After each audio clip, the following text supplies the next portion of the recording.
Take a look.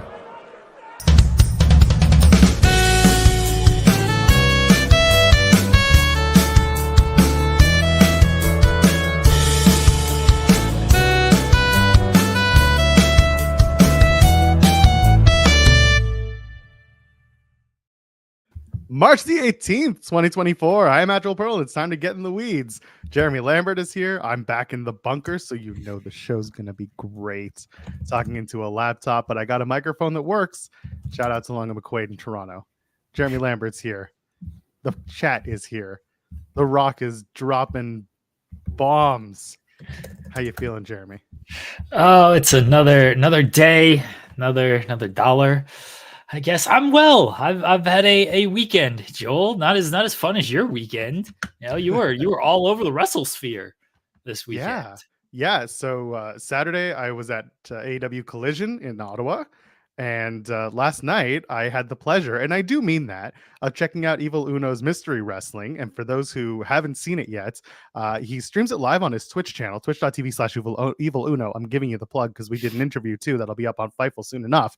But also, you know, I think they've got a Patreon that also has the replays. So go check that out. Go support them. They had Daniel Garcia show up. They had Thunder Rosa show up. Dalton Castle was in the main event. MXM were there. There was some really good stuff. Mason Mansour were so much fun. Everyone on the card was great. And you know what? Shout out. We've had a lot of these talent on, but I'll shout out Katrina Creek because she continues to be a fantastic human being, someone that I get to say hi to. And she was also on the card getting beat up by Thunder Rosa, which is always fun. So good couple of days of wrestling. And yeah, we're back in the saddle. We're here to talk about it. And we're here to get you to leave us a thumbs up on the video and also subscribe to us on the channel. Let's get those thumbs up. Yeah, let's go. There's one. Give me some pyro. Yeah, point to the sign season is going on. Everyone's happy. And of course, donate a super chat. Any amount, get your question or statement read on the air. Hell, enough money might get me out of this bunker. We'll see. You won't know until you try. Did you get a haircut? I did on Thursday. Yeah, me. we have. Oh, well, I guess I was the day behind then. I was going to say, did we do a show on Friday? We did. Allegedly. Wow. Allegedly. I don't think anyone said nice haircut on Friday either. Well, you know, it takes a while for me to notice these things, but I did. You know, I should get a little bit of credit for noticing at some point. I'll give you credit. You know what? Usually it's our the women in our lives that are the first to figure out and say nice things about our appearances because they know it makes us feel pretty. I probably need a haircut, but like I'm not going to do it. You should. You got the hookup. You're fine. I know where you go. Hookup. Well, I know where you get your haircut. Yeah, we talked about it before. Oh yeah, we've talked about haircuts on this show before. Yeah, sure. That's what we do. I like the free flowing, just kind of mange I got going on here. In hockey, they call it the flow. Yeah. I gotta start. I mean, I got a playoff beard kind of going, but you know, I gotta go a little cleaner here in the next month or so to get the playoff beard going for the 2022 Stanley Cup champion Colorado Avalanche. Do not report that we lost this weekend, Joel, because that would be incorrect. We beat the Edmonton Oilers in overtime. Jimmy Van is listening, and he just docked your pay. Well, never mind. It's okay. The Sens went 1-1 this weekend, so clearly we're okay.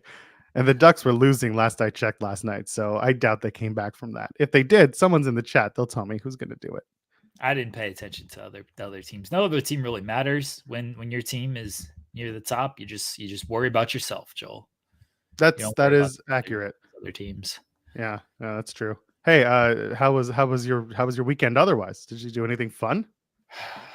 Did I do anything fun this weekend?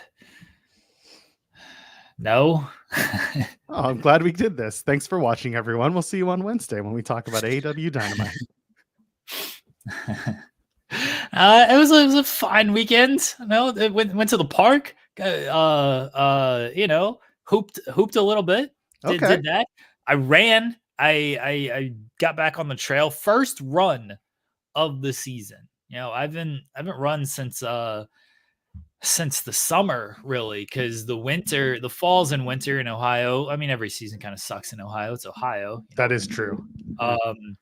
But I got back on the trail, first run, but I was sick a lot during the winter, as people who follow the show could listen to me cough or hear my voice at various stages throughout the winter. But I went for my first run of the season. Went to the park, and the 12 kids ran. I thought I tore my ACL playing tag. I was trying to duck and dip and dodge and dive and duck and dip and dodge and dive, and I thought I tore my ACL playing tag. I really did. I was doing like one of those matrix moves where I was like, and then it almost ended very badly for me. My legs are very sore. Wise syllable, very sore, but hanging in there. Good to be back running, trying to stay a little healthy, a little healthy. And yeah, went to the park, did some hoops, and that was about it, really. I'm glad you got your knees good workout. Yeah, it's a full leg workout, running. And a little upper body too, pumping the arms a little Oh yeah, bit you do the too, pumping. so. Do you take some weights with you? Do the free weight, No, absolutely not. But No. I don't know. Listen, I'm currently staying in a space where like everyone's just walking around with little free weights all the time. You ever watch a bunch of 70-year-olds try? All right. Try? Just like try in life? Just try. Just getting by. Just try? Yeah. No, this is a great. Jeez. Listen, this place is a senior's haven. I'll tell you that much. This everything is slower here. This city shuts down at 9:00. Can I tell you? Listen, if you've ever been to Ottawa, don't. If you've never been to Ottawa, don't. If you happen to live in Ottawa, leave. Because this city, and for some people it's fine, the city really does seem to shut down at 9:00. I got public transit back from Uno's show. By the way, love you, Uno. Why are you running in the middle of nowhere in Quebec? That place is like tree line. Buddy, I don't even know what to tell you. If you thought Ohio was weird, this may top it. Anyway, point being, the place shuts down at 9:00. I got on the bus. I got to where I needed to go. I got to where I'm supposed to wait for the bus that was going to take me back to where I'm staying. And thank God for the one bus driver who was a bit of a curmudgeon, who pulled over, opened his door, and said, "Hey, this stop isn't working. You got to go to the night stop." I'm like, "The night stop? That starts at like midnight. Starts at 9. What?" So I had to walk all the way back, all the way around to the night stop and wait another 20 minutes for the bus. Don't stay in this city. Or get a car. That's the other option. I did not have a car at my disposal.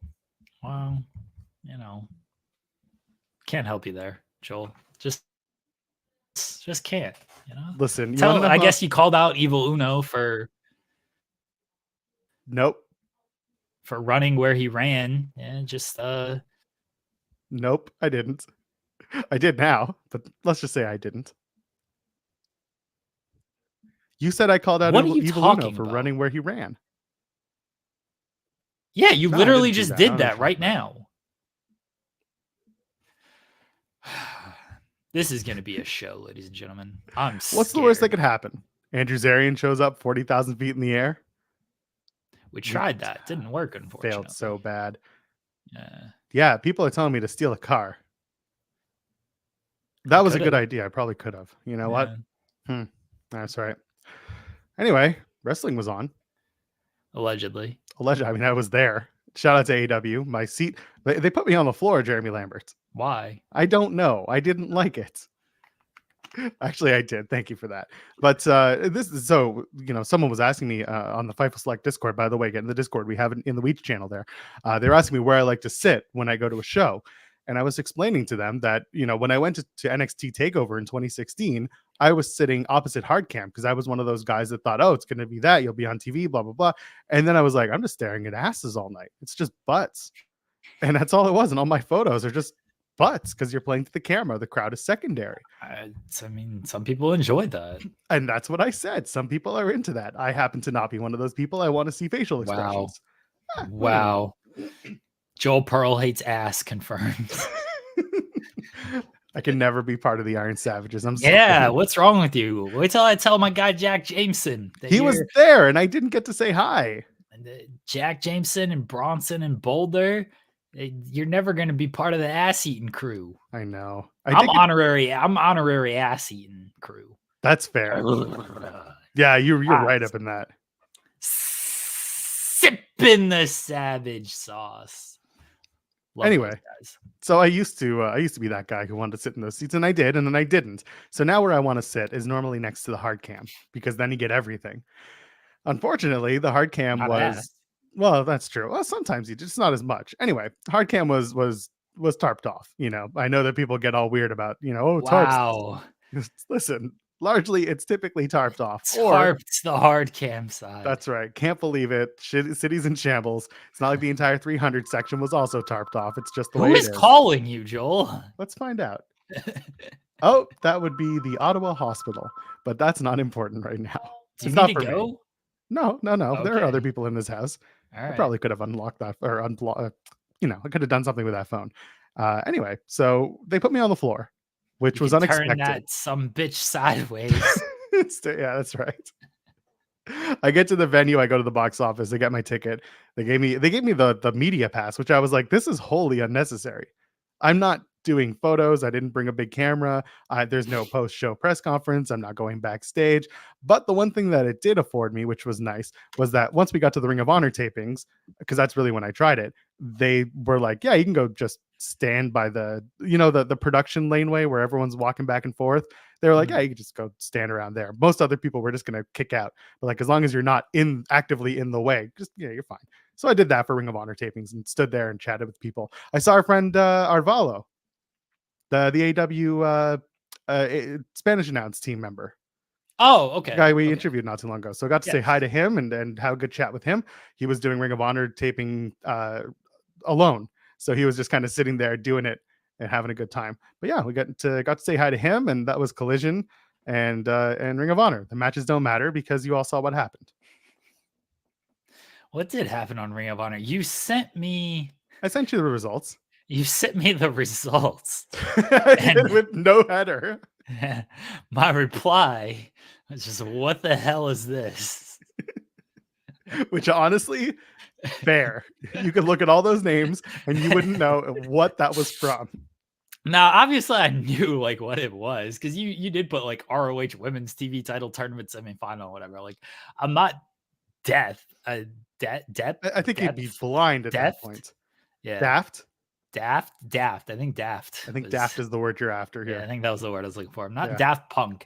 I know like what they were over here. I was just, my Friday and Saturday night weren't great, Joel. Like, I get it. All that running. Great.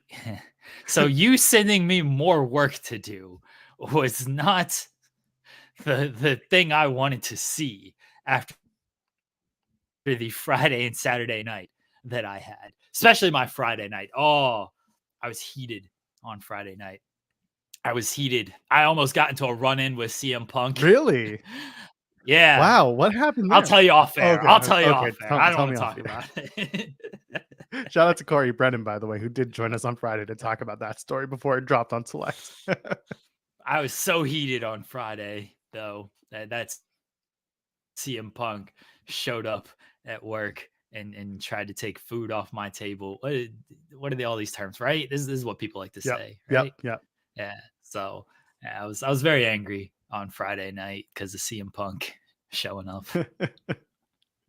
Well, luckily, what I was doing to you was Saturday night and Sunday night, so you were okay. Well, yeah, but like I had still like resentment on Saturday and even Sunday.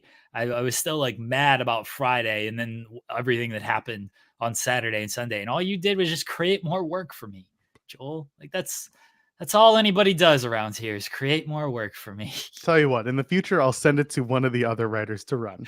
Well. I didn't tell you when they would, but I'll send them to you. You said it, not me. I'm sorry. I love y'all. I really do. Big respect. I know. Here's the thing. My relationship with Jeremy is such that I know, and this is not a dig at the other writers. I know that when I send Jeremy anything, it gets run immediately, or at least when he has a moment. And that is something I will never take away from my relationship with Jeremy, is the fact that I know. It's not a dig at the others. It's just a fact that I know with Jeremy. I love everybody on our team. Everybody works hard. Except for that one guy. You know who you are. Except for fucking Colin. He doesn't do anything. God dang. Someone send this to Colin and let him know Jeremy's shooting on him. Oh, no, they're all great. They're good stuff. Anyway, yeah, so Collision itself, this so they do Ring of Honor tapings before and after the show. Tony only came out one time, and that was after they taped the Wow. 2 semifinals. Clearly doesn't care about Ottawa. He really doesn't. You know what? That's fine. They made me wait 10 minutes to get a hot dog at the merch, not the merch stand, at the food stand. Well, that's why it took so long, Joel. You're at the wrong place. Yeah, hold on. We're gonna deliver it to the merch table. He's done 10 minutes. You okay with that? Anyway, no, I went to get some food. It turns out they were still cooking the hot dogs, and I didn't know that when I bought them.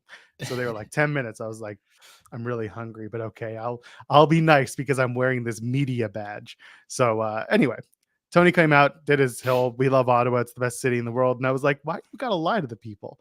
And then they start. They had done the 2 semifinals for the women's TV title match for Ring of Honor. They taped those before the show, so the crowd was live and hot for most of it.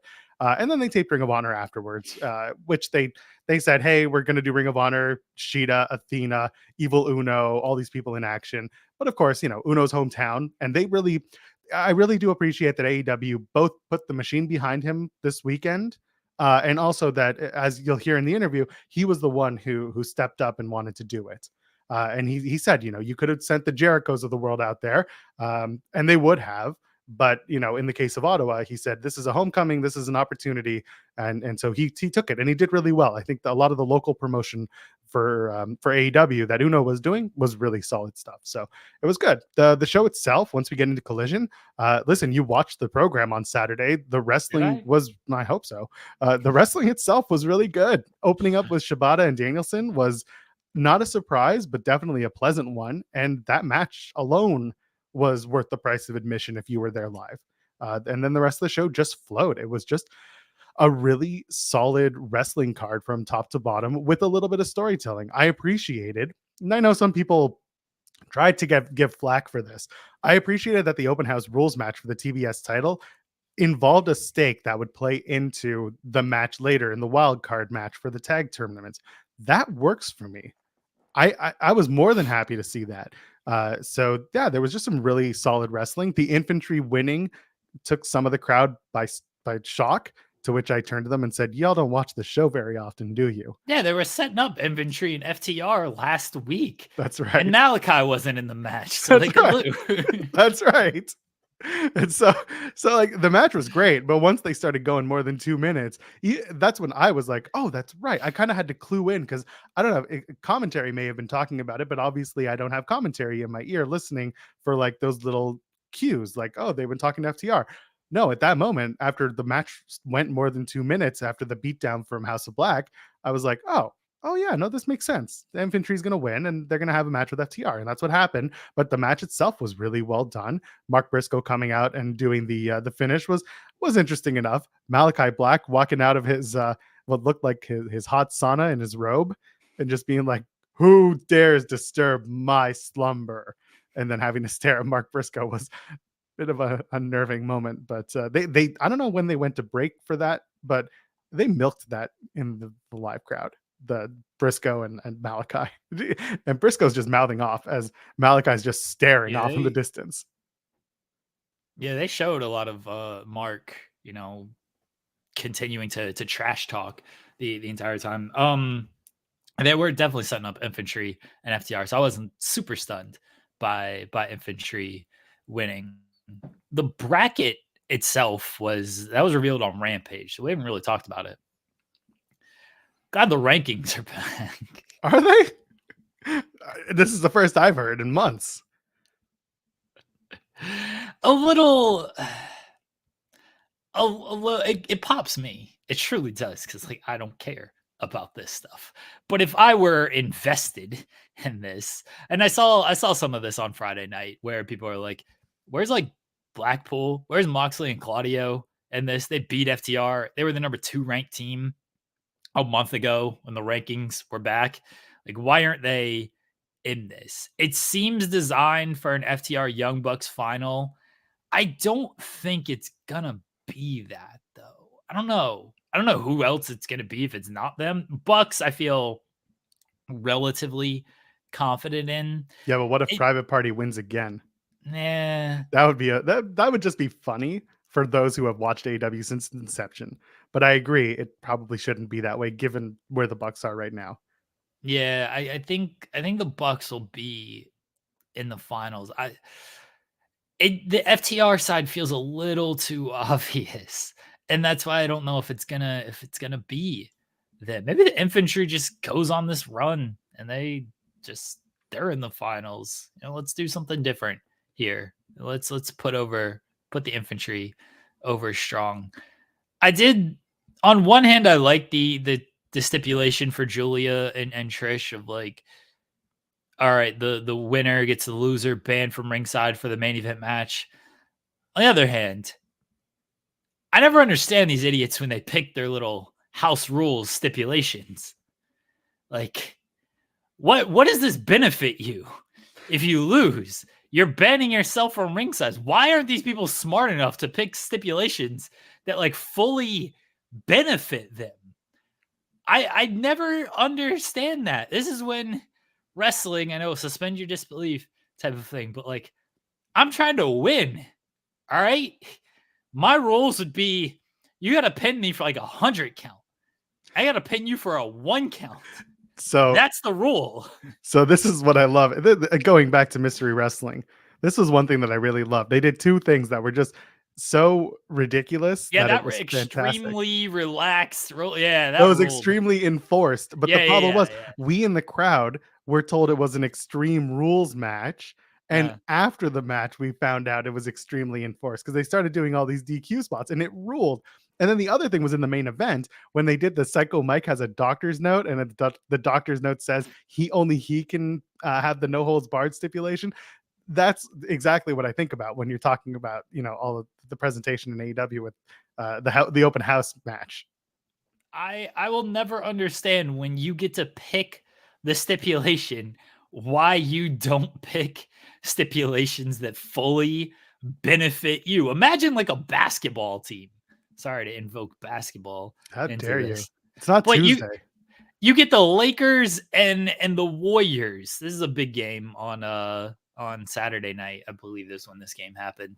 By the way, I got some basketball talk because I watched the Grizzlies and the Thunder on Saturday night, which is a nothing game. The Grizzlies suck this year. Everybody's been hurt. Although Ja Morant got a what do you say fuck me for on SmackDown.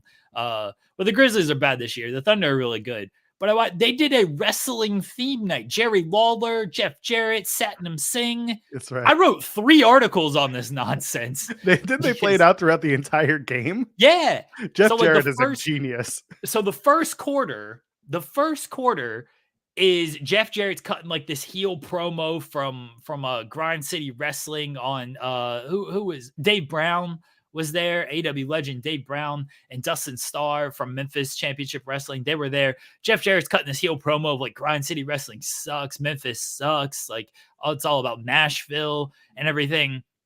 And then later in the first quarter, they give Jerry Lawler this like lifetime achievement Grind City Championship belt. And Satnam Singh comes out and steals the belt from Lawler. So that was the first quarter, right? At halftime, it was it was Satnam Singh. They built this ring on a platform. Oh yeah. This ring had to be like an 8x8. By the way. No. If Satnam Singh like laid down across this thing, his feet would have been hanging off. It was like Michael Scott on his little foot bed there that he was laying on. Yeah, this ring was super small. But he wrestled 4 dudes from Memphis Championship Wrestling, and he beat them all. He stacked them all. He pinned them, whatever. And like he still had the belt. Like Jarrett and Lawler doing commentary.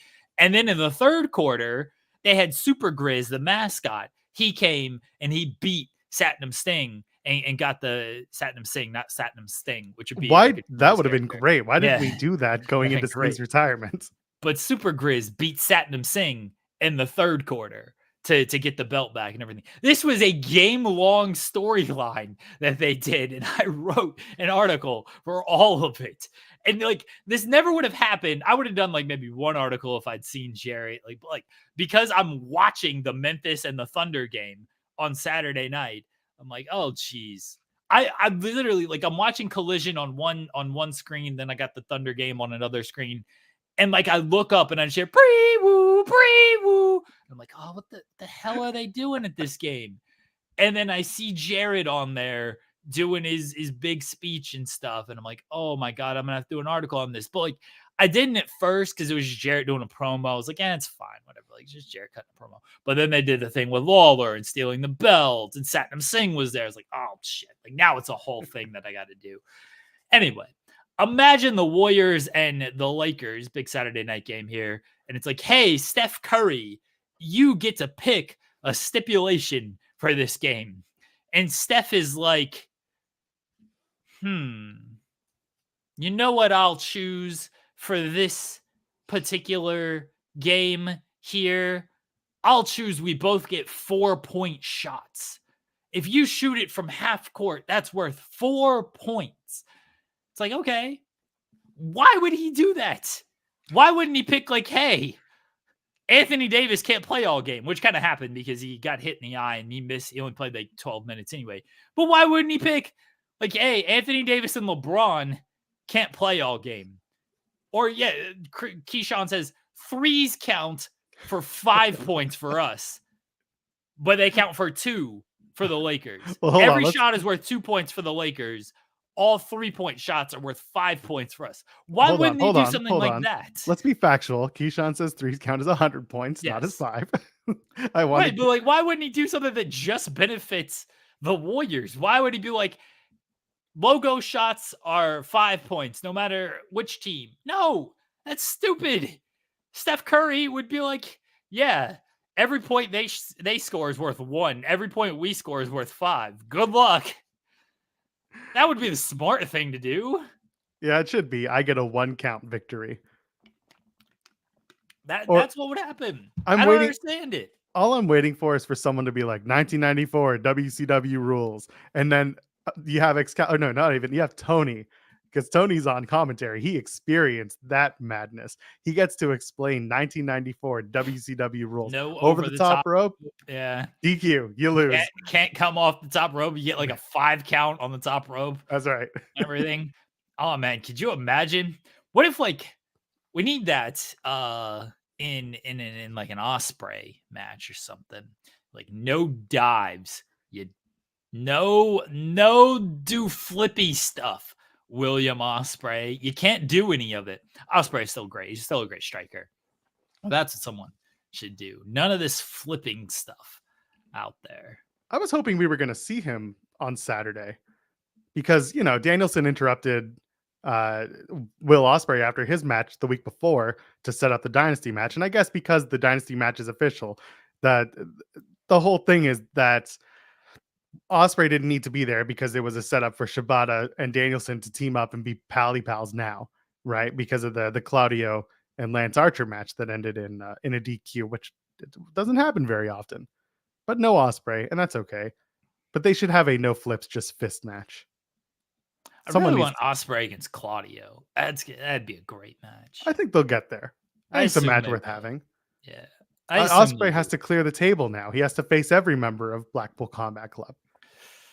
Oh boy, they gonna run back Ospreay and Moxley. They ain't doing that like with short build. They'll do Claudio, sure. Yeah, 2 hours notice, but they'll do Yuta. Ospreay and Moxley. Do Yuta and Ospreay. Yeah, you can do that, but yeah, you ain't doing Ospreay and Moxley no build. I did. So I tweeted out after the angle with Shibata and Danielson coming to make the save. I tweeted out, "Is Jon Moxley okay?" And I did get where he's fine. I did get word that he is fine. So for anyone who's worried about an injury, it's not that. There's other things at play. There's nothing to be alarmed about. He was, in a grappling tournament this week, and people were making fun of him because they're stupid. Didn't he recently just like randomly do a Brazilian jiu-jitsu competition and like come in first or third? Yeah, that was a little while ago. He did one like this past weekend as well, and I think he lost. He got tapped out, but like, so Yeah, at least he did it. like these grappling tournaments are no joke. All right, like they are no friggin' joke. These random grapplers who you wouldn't, you've obviously never heard of if you just go to some like your local jujitsu tournament. All these dudes could walk into a wrestling arena tomorrow and tap out your favorite wrestler.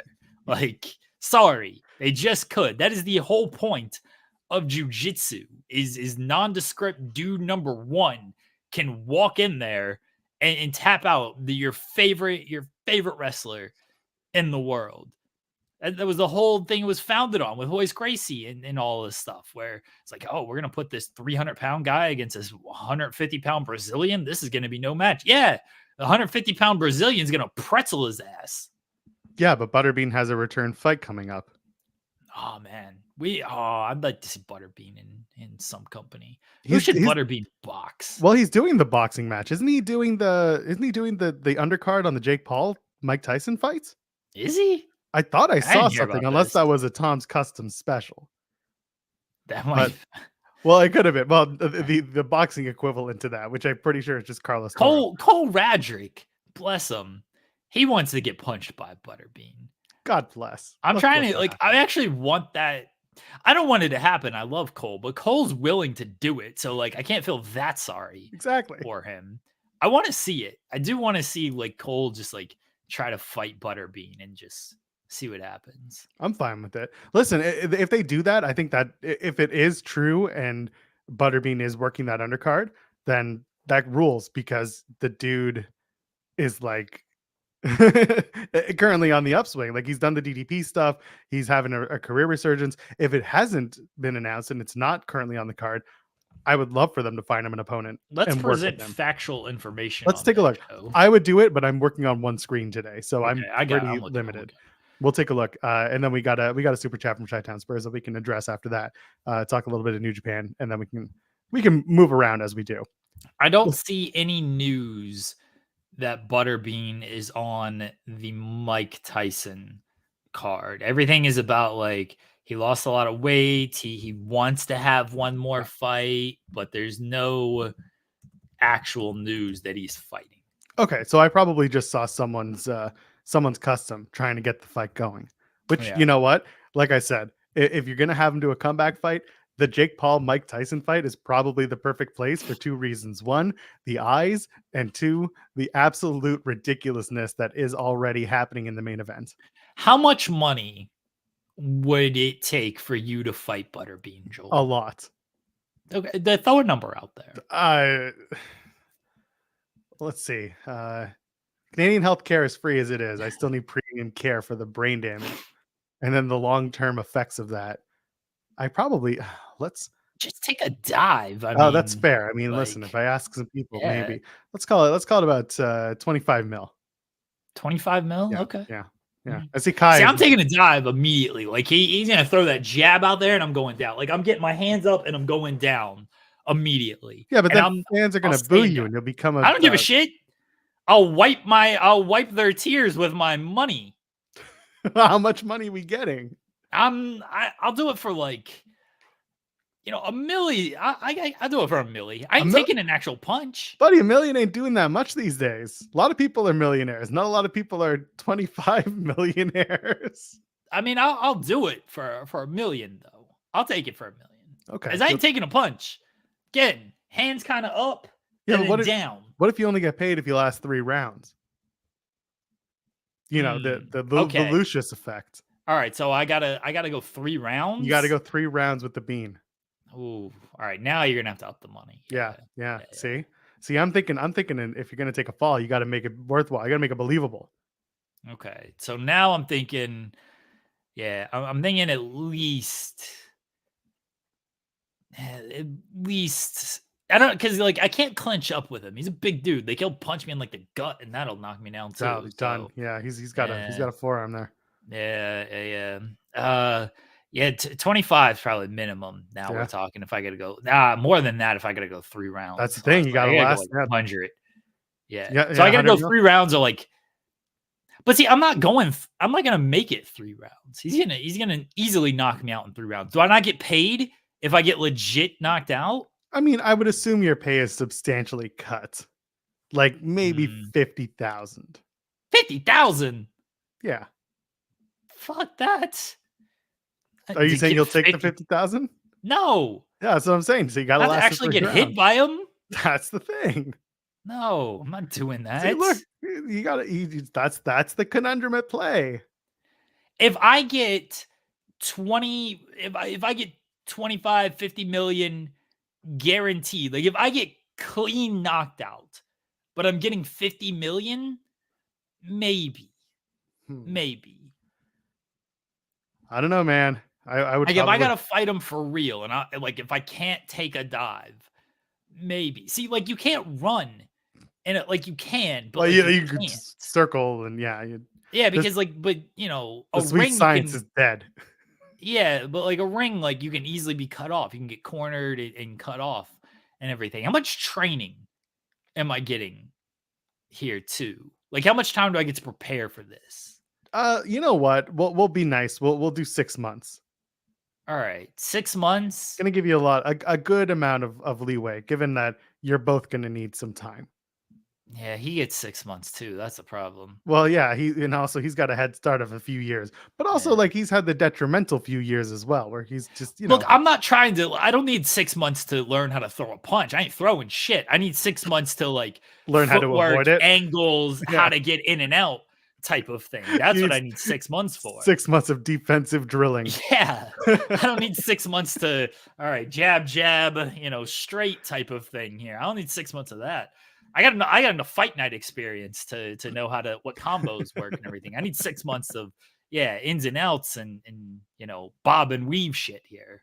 You need the Al McInnes special. Yeah. That's what I need 6 months for. I quit the job because I'm training every single day for these 6 months. I'm not covering Drew McIntyre interviews, for 12 hours of my day and then trying to train. No, I'm quitting and then I'm doing 6 months. That's it. That's all I'm doing with my life. Yeah, Sorry but like, to hold on, wife and kids. Well, hold on. Let's face it. Your boss, Sean Ross Sapp, who wrestles, he doesn't take 6 months off before a wrestling match. Oh hell, I mean, that's a conversation for you and him and the Slack channel. That's not me. Oh, you know how many people? Yeah, well, Sean ain't me this weekend. How many people buried him? Yeah, to me. Oh, hopefully everyone. It was great. Yeah. Mansoor had some very but Sean's not getting millions for these matches. He can't afford to take the 6 months. I can afford to take the 6 months if I'm getting 25 million out here. I don't really need this job if I'm getting 25 million for this fight. I'll take all the time I need to train to make sure I'm getting that millions. That is a very good point. Yeah. That's right. All right, Colin, you're running the team now. Sorry. I'll fight Butterbean for 50 million. 50 million, I will fight Butterbean. And 2 million of that you're going to use to lure back Andrew Thompson with a spot on this writing team. I know. Oh, hell no. I don't care what happens to this team. If I'm getting 25 million, I don't give a shit if they're going to buy the website. That. You're going to buy the website and actually be the owner of Fightful. I'm not going to do that either. I'm not spending any money on wrestling news stuff. That 50 million is for me and my family. I will fight Butterbean for 50 million. Set it up. Where's DDP? Where's Scotty Riggs? Bro. The training's going to cost me a good little bit. Like the training is going to cost me a little bit. That's true. Yeah. That's fine. You're going to have to get some real good trainers. I just need some defensive trainers. I don't need hey, teach me how to throw a good punch here. I need just teach me some good footwork. You know who can teach you? Malachi Black. He doesn't want all those flippy do guys. He wants wrestling psychology. True. He can teach you boxing psychology. Yeah. I can find a decent footwork trainer, I think. All right. It's out there. 50 million. I'll fight Butterbean. Someone get DDP on the show. He has absolutely no connection to this fight, but he does to Butterbean, and I feel like this could work. Nobody's putting up 50 million for this, by the way. You never know. There are some people out there who are real haters and have a lot of hater money. I don't think they got 50 million worth of hate for me. I don't know. How do the Saudis feel about you? You know what? If they do, that's a feather in my cap. If somebody actually has like $50 million worth of hate for me, that's actually pretty sad on their part. Two, like I feel kind of proud that like you got $50 million worth of hate. Could you? I would actually be like, wow, 50, you hate me $50 million worth? I am flattered. Thank you. And they're like, now it's 60.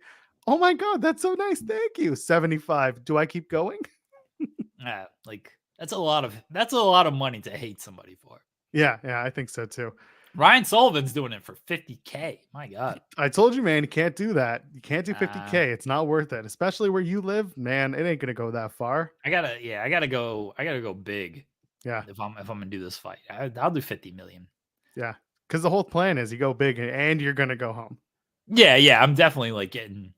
It's how you go home that really matters. I'm like 99.9% sure I'm getting concussed. So like, I'll take it for the 50 million though. But I think I can maybe bob and weave a little bit, just kind of stay low, Yeah. I got skinny arms though. He's gonna break my arm. Oh, that's like true. One punch.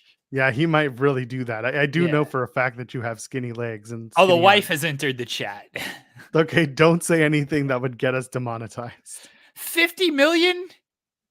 I've seen Raw for All and I've seen Jackass. Yeah, I mean, like he knocks people out, but like Johnny Knoxville is Johnny Knoxville. 50 million. That's a lot of money. Think of how much the 12 kids can do with the 50 million. Yeah, I mean, like part of that's gonna have to go towards the healthcare and just like taking care of me. We're planning for a hypothetical future here. Yeah, but like 50 million, it's not bad. I can hit about 5 dudes, knock about 4 bitches out. You just said he's gonna break your arms off. Yeah, he 100% will. Like one punch, like one just punch, bam, right there. Like my forearm just shattered. Like 100%. A body punch, he's gonna break at least like 5 ribs hitting me in the body. Yeah. You know what I might do? Like, can I like hit him low? And then like get that's like a 10-second, like at least like a 10-second like break or so. Yeah, but you can't make it seem obvious that you did it, otherwise you get disqualified. Yeah. Well, like my aim isn't great, so like I'll act like I'm throwing a body punch, but I just catch him a little low. Okay, yeah. Ryan Sullivan's really having a problem here. He doesn't know if Butterbean's made a full recovery, and he keeps burying DDP Yoga. Hey, no, Marky, we've already established like 50 mil take a dive. I can't take a dive. I got to go at least 3 rounds. Yeah, 3 rounds. Or you can take a dive at 3rd round. Yeah, or like get legit like knocked out within the first 3 rounds. Like I can't. So it'll be pretty obvious if I take a dive. Like yeah. That's what I'm here for. That one's out. Yeah, I can take a dive within the 3rd round. I wouldn't do that though. I just like 3rd round. I just leave. Like I made it 3 rounds. Pay me. Just walk out of the ring. Oh I'm God! Could you imagine? Give me my money. Oh man. Well, I'm glad that we just sufficiently talked through that whole scenario. We got a super chat from Kim. Thank you so much, Kim. She was at SmackDown popping in. Yeah. SmackDown was so much fun on Friday. I saw the photos with Cody Rhodes. I did. So I can't afford to super chat to tell you all everything. Listen, tell us in the Discord. I know you're there. I know you have it. And also, like, come on, you don't have to pay us to tell us how your experience was. Yeah, we just appreciate the love anytime you send it. I'm glad you all had fun. I saw that hubby got front row seats. They didn't give me front row seats at AEW, but they it's fine. But yeah, that's great. I'm so glad that you got that. I hope the night was a lot of fun. I hope that you covered your kids' ears when The Rock called Mama Rhodes and Cody Rhodes a shithead. And what did she say? Was that what he said? Yeah. He said a lot of things. Pharaoh's name is shithead. That's right. Yeah. He said something else that was he dropped an S-bomb. Yeah. Good promo.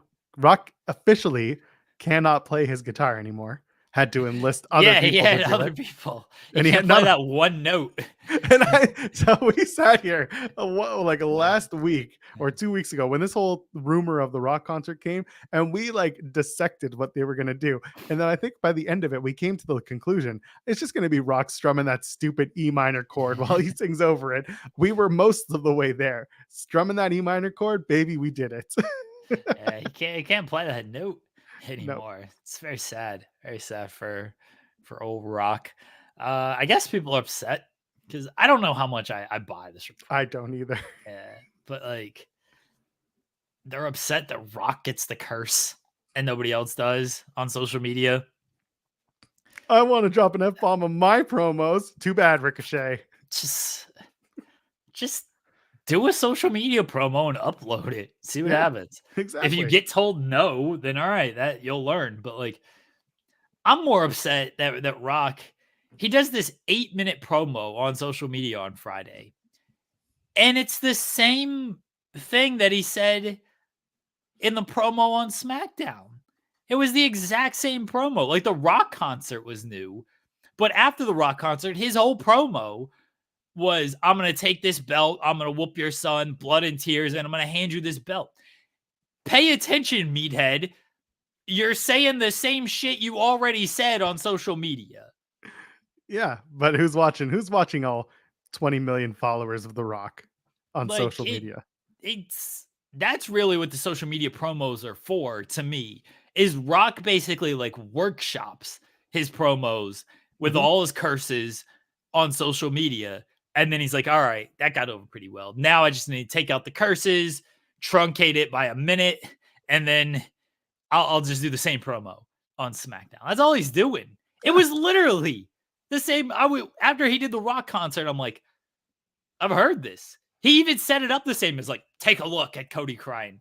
Take a look at Cody slapping me. It was the same thing. Like, what are we doing? What are we doing, Rock? We didn't need all that. It would have been funnier if he was just like, earlier today, The Rock addressed Cody on social media. Take a look. And they just played like he played the 8-minute social media video on SmackDown, live on SmackDown. That would have been funnier. That would have been so much funnier. So here's the thing. Yeah, this is what we're getting at. Not everyone's on social media. However, but also it would just be funnier if they just replayed the whole promo on SmackDown instead. Like drop the social promo and then just make us sit through it on SmackDown. Yeah. But hold on. Don't say not everyone's on social media. SmackDown does what? 2 million, 2.5 million, right? Is that how many viewers? Rock's got 17 million followers. Yeah, you got to put Twitter. It out there. You do. More people are on social media. And there are so many people, for the record, there are so many people who do not watch SmackDown on the regular who are just here for this. So like it's smart in a way. Like you're getting Raw Rock, not Monday Night Raw Rock because he doesn't come on Mondays. You get a Raw variation on the Rock, so maybe. But for now, they'll do that, and then they'll do polished promo of the Rock, shithead and all, on Friday night. But if you want the uncensored blue version with the cowboy hats and the weight belts, yeah, you got to you want the extras. I loved when Rock took that belt.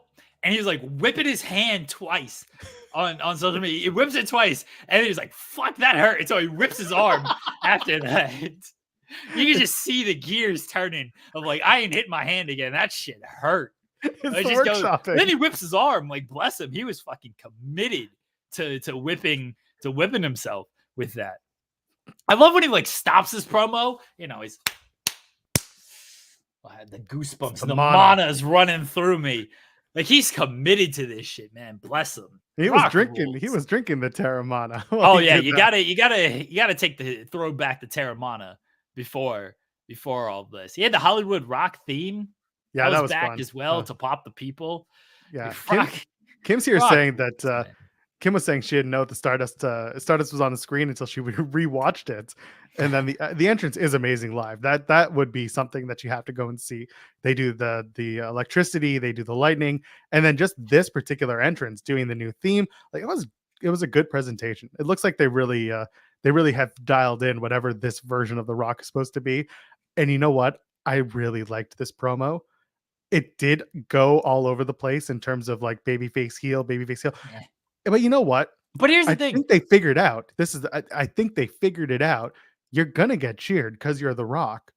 You have to figure out how you're gonna make them cheer you for being The Rock, but then boo you for having to beat up the perennial favorite Cody Rhodes going into WrestleMania. And that is why I applaud WWE and Brian Gewirtz and whoever's working on the story, because they're filling in those gaps properly. It's The Rock, and he's back for an extended program for the first time in a decade, over a decade. So, yeah, he's going to get cheered. People are going to cheer him. They booed him because they wanted Cody in that spot, but like they also they're going to cheer The Rock. I do think had they stuck with Rock and Roman, they would have eventually got like, and by eventually, I mean within a week or two.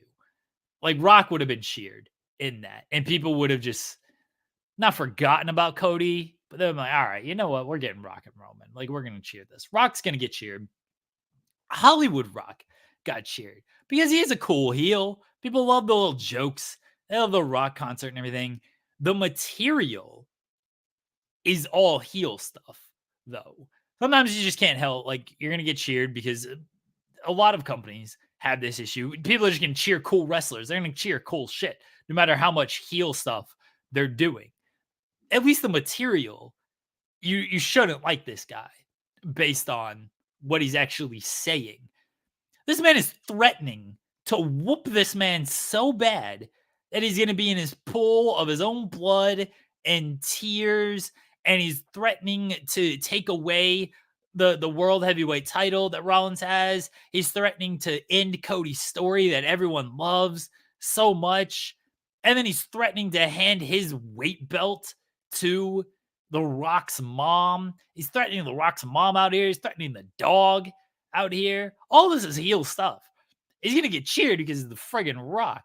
But the material is very good, and they're doing their best with it. You know, people are saying of like, oh, how are they're undercutting Cody and Seth, or they're making them look weak. Cody's on Raw crying. He's making himself look weak. He's supposed to be a sympathetic babyface. He's strong when he wrestles, but he is a white meat ne'er-do-bad, or I guess ne'er-do-bad. He's a good guy. He is a good guy of good guys. He's going to be looked at as a bit of a dork, but when he wrestles, he's a wrestler and he does good work. You should be looking at him as a bit of an underdog. You shouldn't do the whole I know that adversity has become kind of the meme with Cody, but like this is what we're looking at. This is the way Cody's presentation is right now. He is an underdog. He is facing a heavyweight champion who has been champion for over 3 years. You're facing The Rock, who is The Rock. You've got your tag team partner is a guy who was injured for the last 2.5 months. Like there is a story there of Cody being the underdog again. Seth is the one that's a little bit, you got to do something to make him look a little bit stronger because Rock's clowning him, and then Seth ain't helping himself with diarrhea Dwayne and all this stuff. Rock made reference again to taking away Seth's title. Yeah. And that is getting weird to me. Like that's putting off. And when I say weird, it's not like, oh, something's gonna happen. It's more like they're not saying it for nothing. It feels like they're going to play into the World Heavyweight Championship match in one way or another, whether that's Drew gets some bloodline involvement when he shouldn't, or somebody screws Seth, or Rock is just like, screw you, this title doesn't exist anymore. It's trash. I don't know. Seth has got to stand up for himself. Yes. He did that a little bit in the face-to-face where he cut off The Rock and he's like, we accept and everything. And then they clown Cody for, it's easy to clown the baby faces. That's what heels just kind of do, especially heels to the level of Roman and Rock. Cause they are like, you know, kind of coolish heels out there. But Seth he's got to stand up for himself, preferably tonight, of like, you're threatening to like take this title from me. No, like, you know, I've worked hard to establish this. I've basically the same stuff he's been saying of like, you know, I've worked hard to establish this title. When your cousin didn't want to show up and make the dates, I was always doing that. You know, like you gotta gotta stand up for yourself a little bit. Drew's doing his best to really carry things of you're too worried about the bloodline and everything. This is where, again, Seth has got to fight back against that. He's like, this is why I am up against the bloodline, because they just think they can walk in here. Rock thinks he can walk in here because he's a board member and just take everything we've worked for.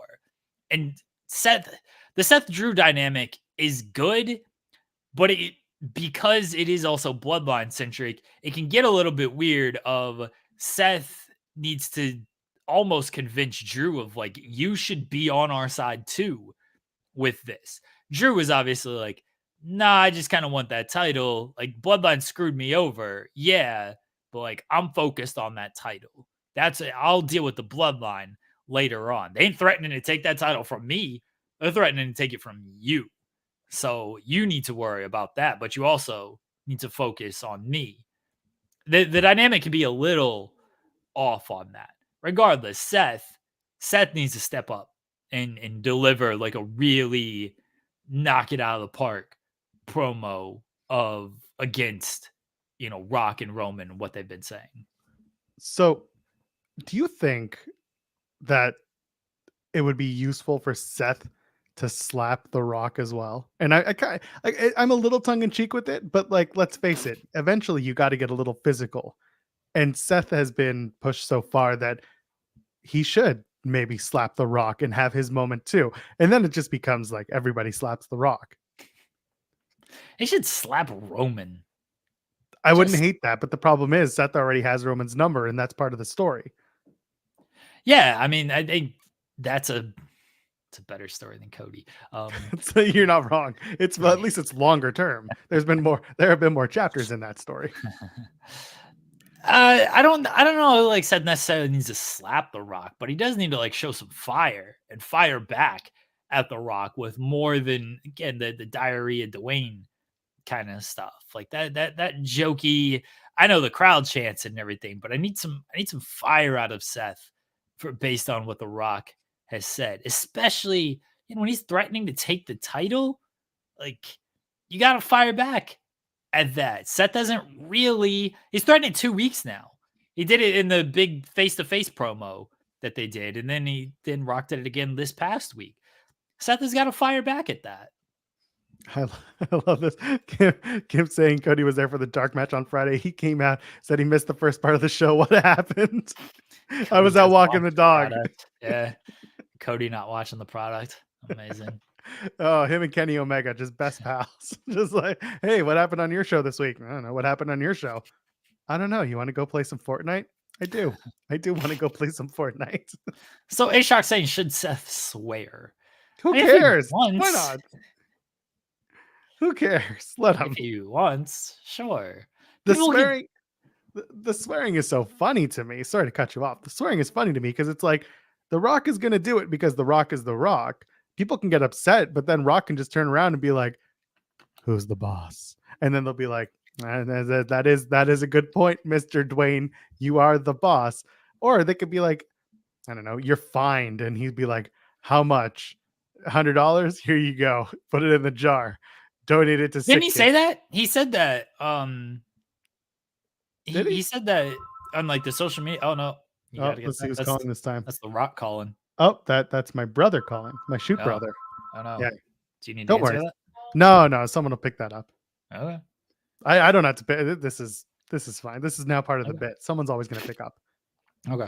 No, I feel like he said that in like the social media promo, or maybe he said it on SmackDown, but I feel like I heard The Rock say like, I've already paid the fines. Like, here's all the money for the fine. Wonderful. Maybe I'm thinking of something completely off topic. Are you thinking about Ronda? I feel like he said it. No, I'm not thinking about Ronda. I know they ran that angle. That was fun. Yeah. I thought they already said like The Rock will pay all these fines and everything. But yeah, if he has it, he definitely should. Someone's saying my infant child will pick it up. First of all, he's a toddler now. Second of all, he's not with me on this trip. He'll be with me in 2 weeks when we do this. By the way, I don't know if I'll be around for that Monday, which happens to be a main channel Monday, and it's Easter Monday. We fall on Good Friday. Well, it's Good Friday, so of course we would, and then Easter Monday. So we'll talk off the air how that looks. It's a travel day. All right. Well, we'll figure it Actually, both those days are travel day. We'll talk off air. Okay. Just like your CM Punk incident. We'll pick it up off the air. Yeah. So yeah, when it comes to The Rock, I just kind of I don't care about the swearing. It's also not my call, and to me, I know that there are people out there who believe that not swearing makes the promo better, and there are some people who think that swearing in the right places make it better. I'll give you a great example. ECW Rhino. Okay, 1999 Rhino promos were just f-bombs every other word. It was basically just one word censor beep, one word censor beep. That was Rhino. If you are in a position where you have to beep every other word or every few words, that will take you away from everything. Like everything that's important in the promo. If you drop one or two for effect, and Mick Foley made a whole comedy show out of this. You can drop one F-bomb or one swear in your entire 3-hour promo. You got to make it count. And I think The Rock makes it count when he does it. Sometimes, yes. Other times he just drops it. Like on television, it's fine. On social media, he goes a little. Well, he works blue because he knows that's who books him. Right. Comedy clubs are looking for those like, TikTok stars. I don't mind it. If people are like actually upset about it, I don't know. Be a bigger star than The Rock if you're actually upset about it. Okay? Like, it's the friggin' Rock. What you can do? If Austin came back, he'd get kind of the same old leeway on this stuff. If Austin did some social media promos. But, it's The Rock. What are you gonna say to that man? The friggin' Rock. That's right. Marky Dark saying ECW Rhino was legit scary. He was. I do like his new thing. Down is a direction you can sit. Off is a direction you can fuck. He's working on video game codes. AA, BB, left, right. It is hilarious. Right is a direction. Oh, I screwed that one up. Left is a direction where your stuff will be. Beyonce reference. To the left. Yeah, all your stuff in the back to the left. Thank you for that. It's not good if I have to explain it. No, not at all. I know a lot of people are asking what's going on with Asuka. I'm sure we're going to have a report when that happens. She was kind of walking gingerly on it as if she may have twisted something, but we'll see. Nobody really knows what's going on there. She didn't work the live events this weekend either. If it's a precautionary thing, great. If it's something worse, I hope not. It would suck because she is a star beyond just working in one of the main event angles on WWE going into WrestleMania. But, it just sucks when anyone gets injured. Hopefully what it is just a little tweak and she'll be back.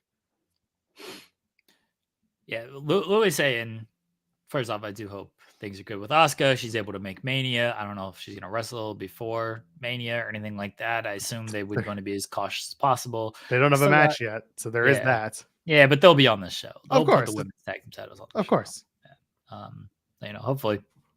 Hopefully she's good and hopefully she's able to work. I said it on social media. Rock's got all the time in the world for old Cody, for Mama Rhodes. Has mentioned Dustin, mentioned Teal, mentioned Pharaoh. He don't want too much smoke with Teal, by the way. No, oh God, no. He at least get the reference out there. Nothing. Dead silence when it comes to Brandy. He wants none of that. None of it. Brandy would eat that man alive. Just destroy him on the microphone, on social media, anywhere. Doesn't want anything. None. Friday night was the perfect time to do it. Oh, that would have been great. Yeah, because, open mic rock concert. Yeah, would have been fantastic. But I don't think Brandy's going to get involved, which is a shame because it would rule. I think the next time you see Brandy will be ringside at WrestleMania when Cody doesn't hug and kiss Liberty before the match. That will be the tell. Or he's going to go over and do it again. He's going to do like a repeat beat for beat of his WrestleMania 39 entrance. And he's going to give his mom a big hug and he's going to give her the weight belt. And then he's going to go over, kiss his wife and child. And then they're going to have the match. And everyone's going to be like, he's going to lose. He's going to lose. And then this time he actually wins. But I don't know. The Rock doesn't want that smoke. He doesn't want Brandy. He wants none of it. wants none of it. I want Brandy to beat Roman. Who cares about Cody? Yeah, Cody's crying in the Brandy corner, should and Brandy just comes out and cuts a Yeah. promo and beats up the Rock. I want Brandy to win that title. Who cares about Cody finishing his story? I did enjoy going back to the Rock's promo that Roman wasn't there. It was not a bloodline promo. This was a It Rock ruled. solo, and that actually made it a little bit better. Not that, to me, Roman isn't totally stale, but I did like that it was the Rock doing his thing, and really cementing himself as his own heel and not just as Roman Reigns's heel cousin. That was nice. It ruled because Roman just decided he wasn't showing up this week. That's what popped me. Listen, Roman doesn't like Memphis. I get it.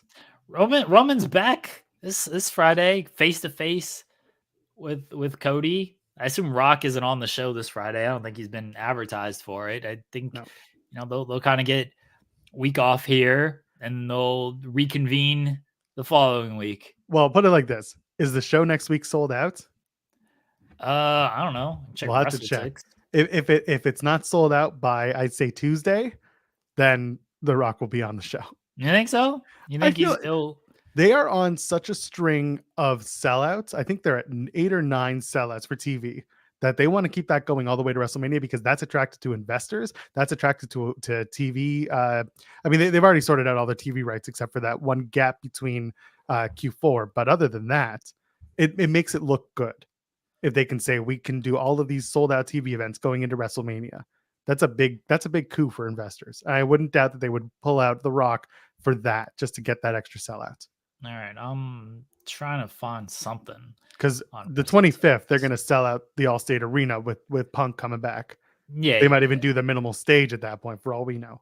I mean, they got 12,000 tonight for Raw in Raleigh, which I was at the show last year.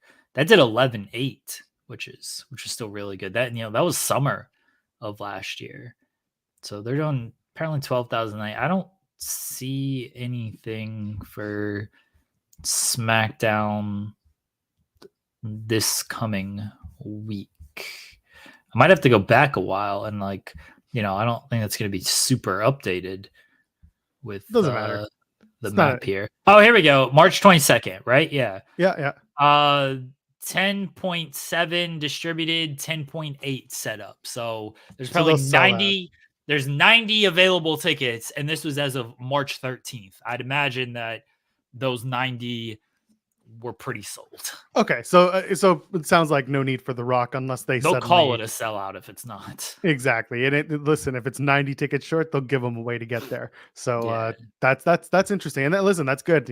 Why Soulable saying they're a machine. They are. The WWE right now is a very hot act that continues to tour well, and I think that's worth mentioning. Guy saying almost as many subscribers as Overbooked. We're over 15,000.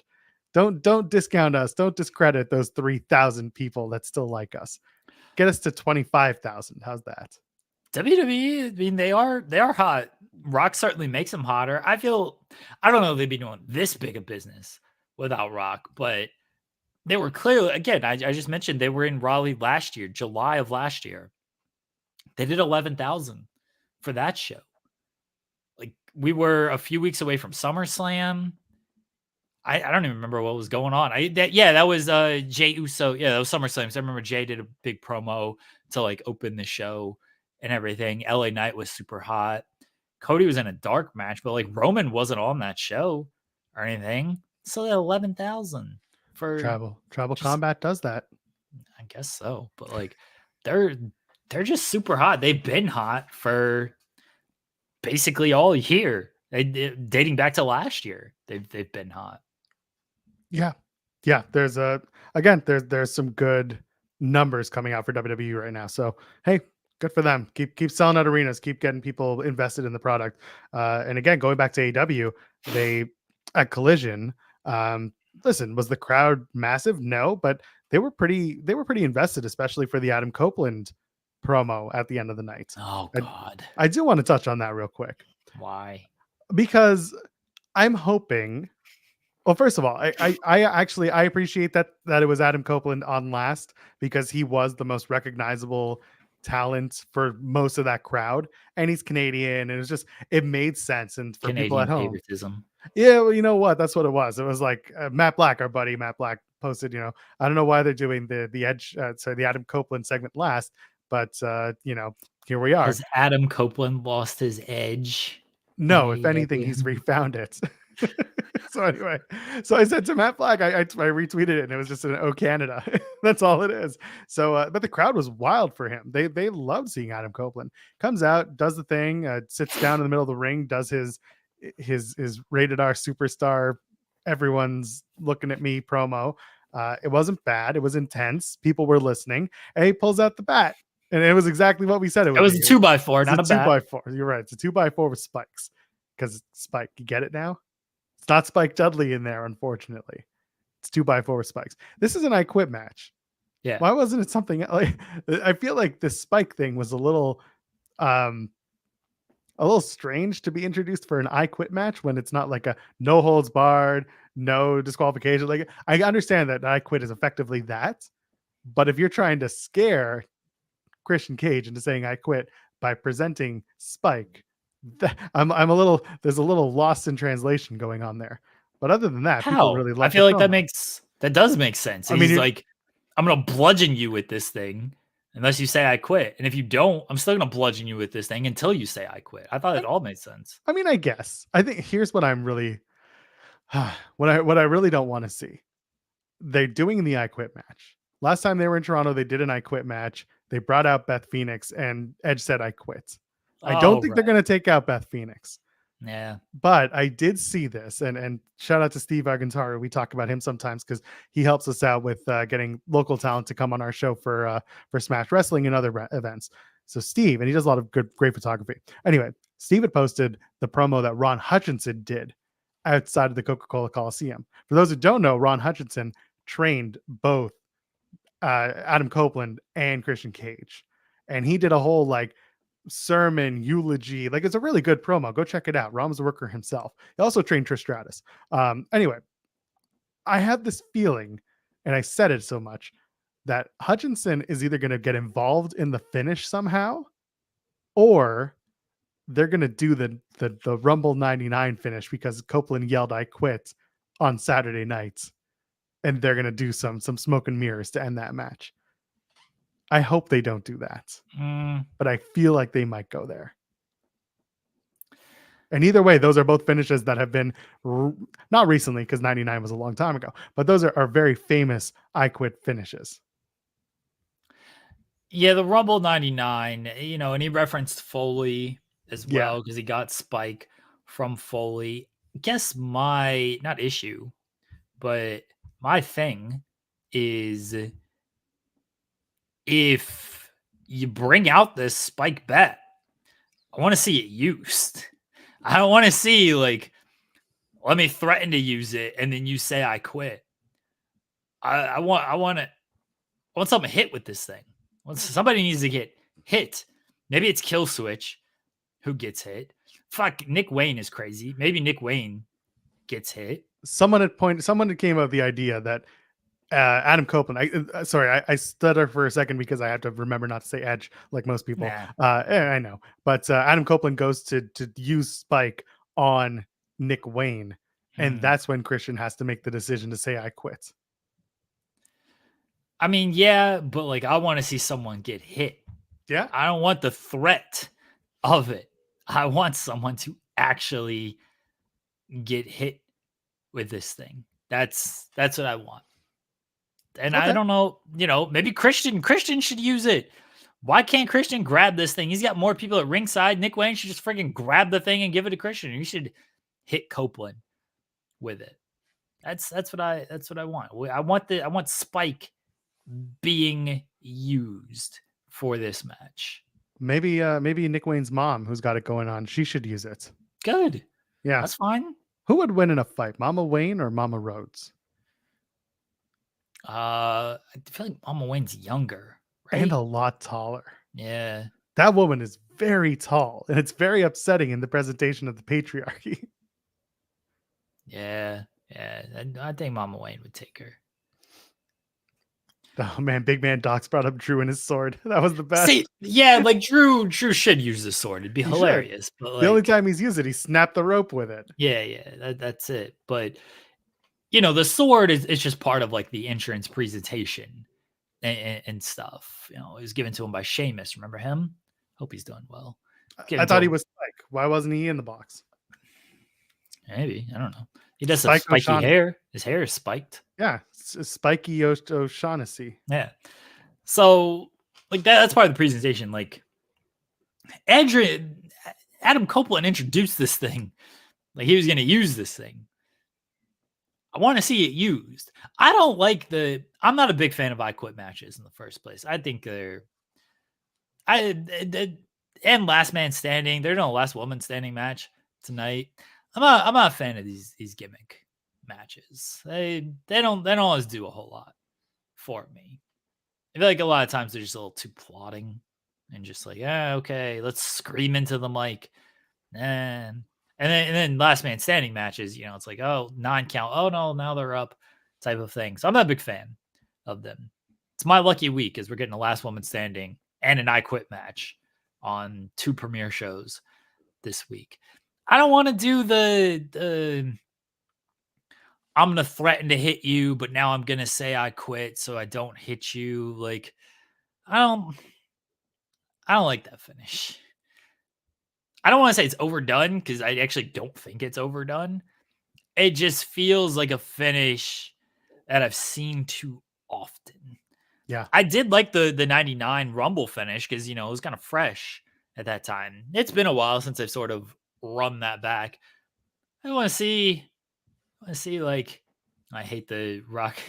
I just said like at the time it was like kind of fresh. Someone call Colin. I want to see. I'll see Copeland actually use this spike bet, and Christian be like, "Fuck this! I quit. This sucks." I know how bad this thing is. No. Yeah, I told you, he takes one off of it and is like, "Nope, done. Absolutely done." That's what I want. You think his kids are going to be there? Adam's kids, not Christian's. Say like Christian, threaten the kids or whatever, and Copeland will say, "I quit." I don't want any of that. Me neither. I don't want that stuff. Because again, we just did that, and this is where it gets weird. Is that the bad faith actors will actually have a very good point when they say this is the same finish to a match he did in WWE very recently, and that's like you got to give him that one because it would be true in this case. And it's not the best type of finish you could do in a match like this.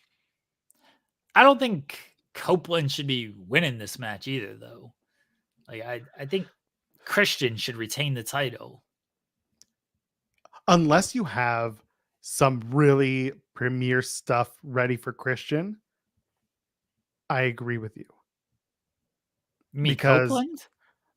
Sorry, I what I'm saying is if Copeland wins, they have to have something ready for Christian, like something bigger for Christian, because he is, and we talk about this often, of all the heels, and I'm talking like people actually boo this guy on the show, Christian Cage is one of them, one of the ones that you can count on to get the boos and the action and the reaction that you need for whatever story you're telling.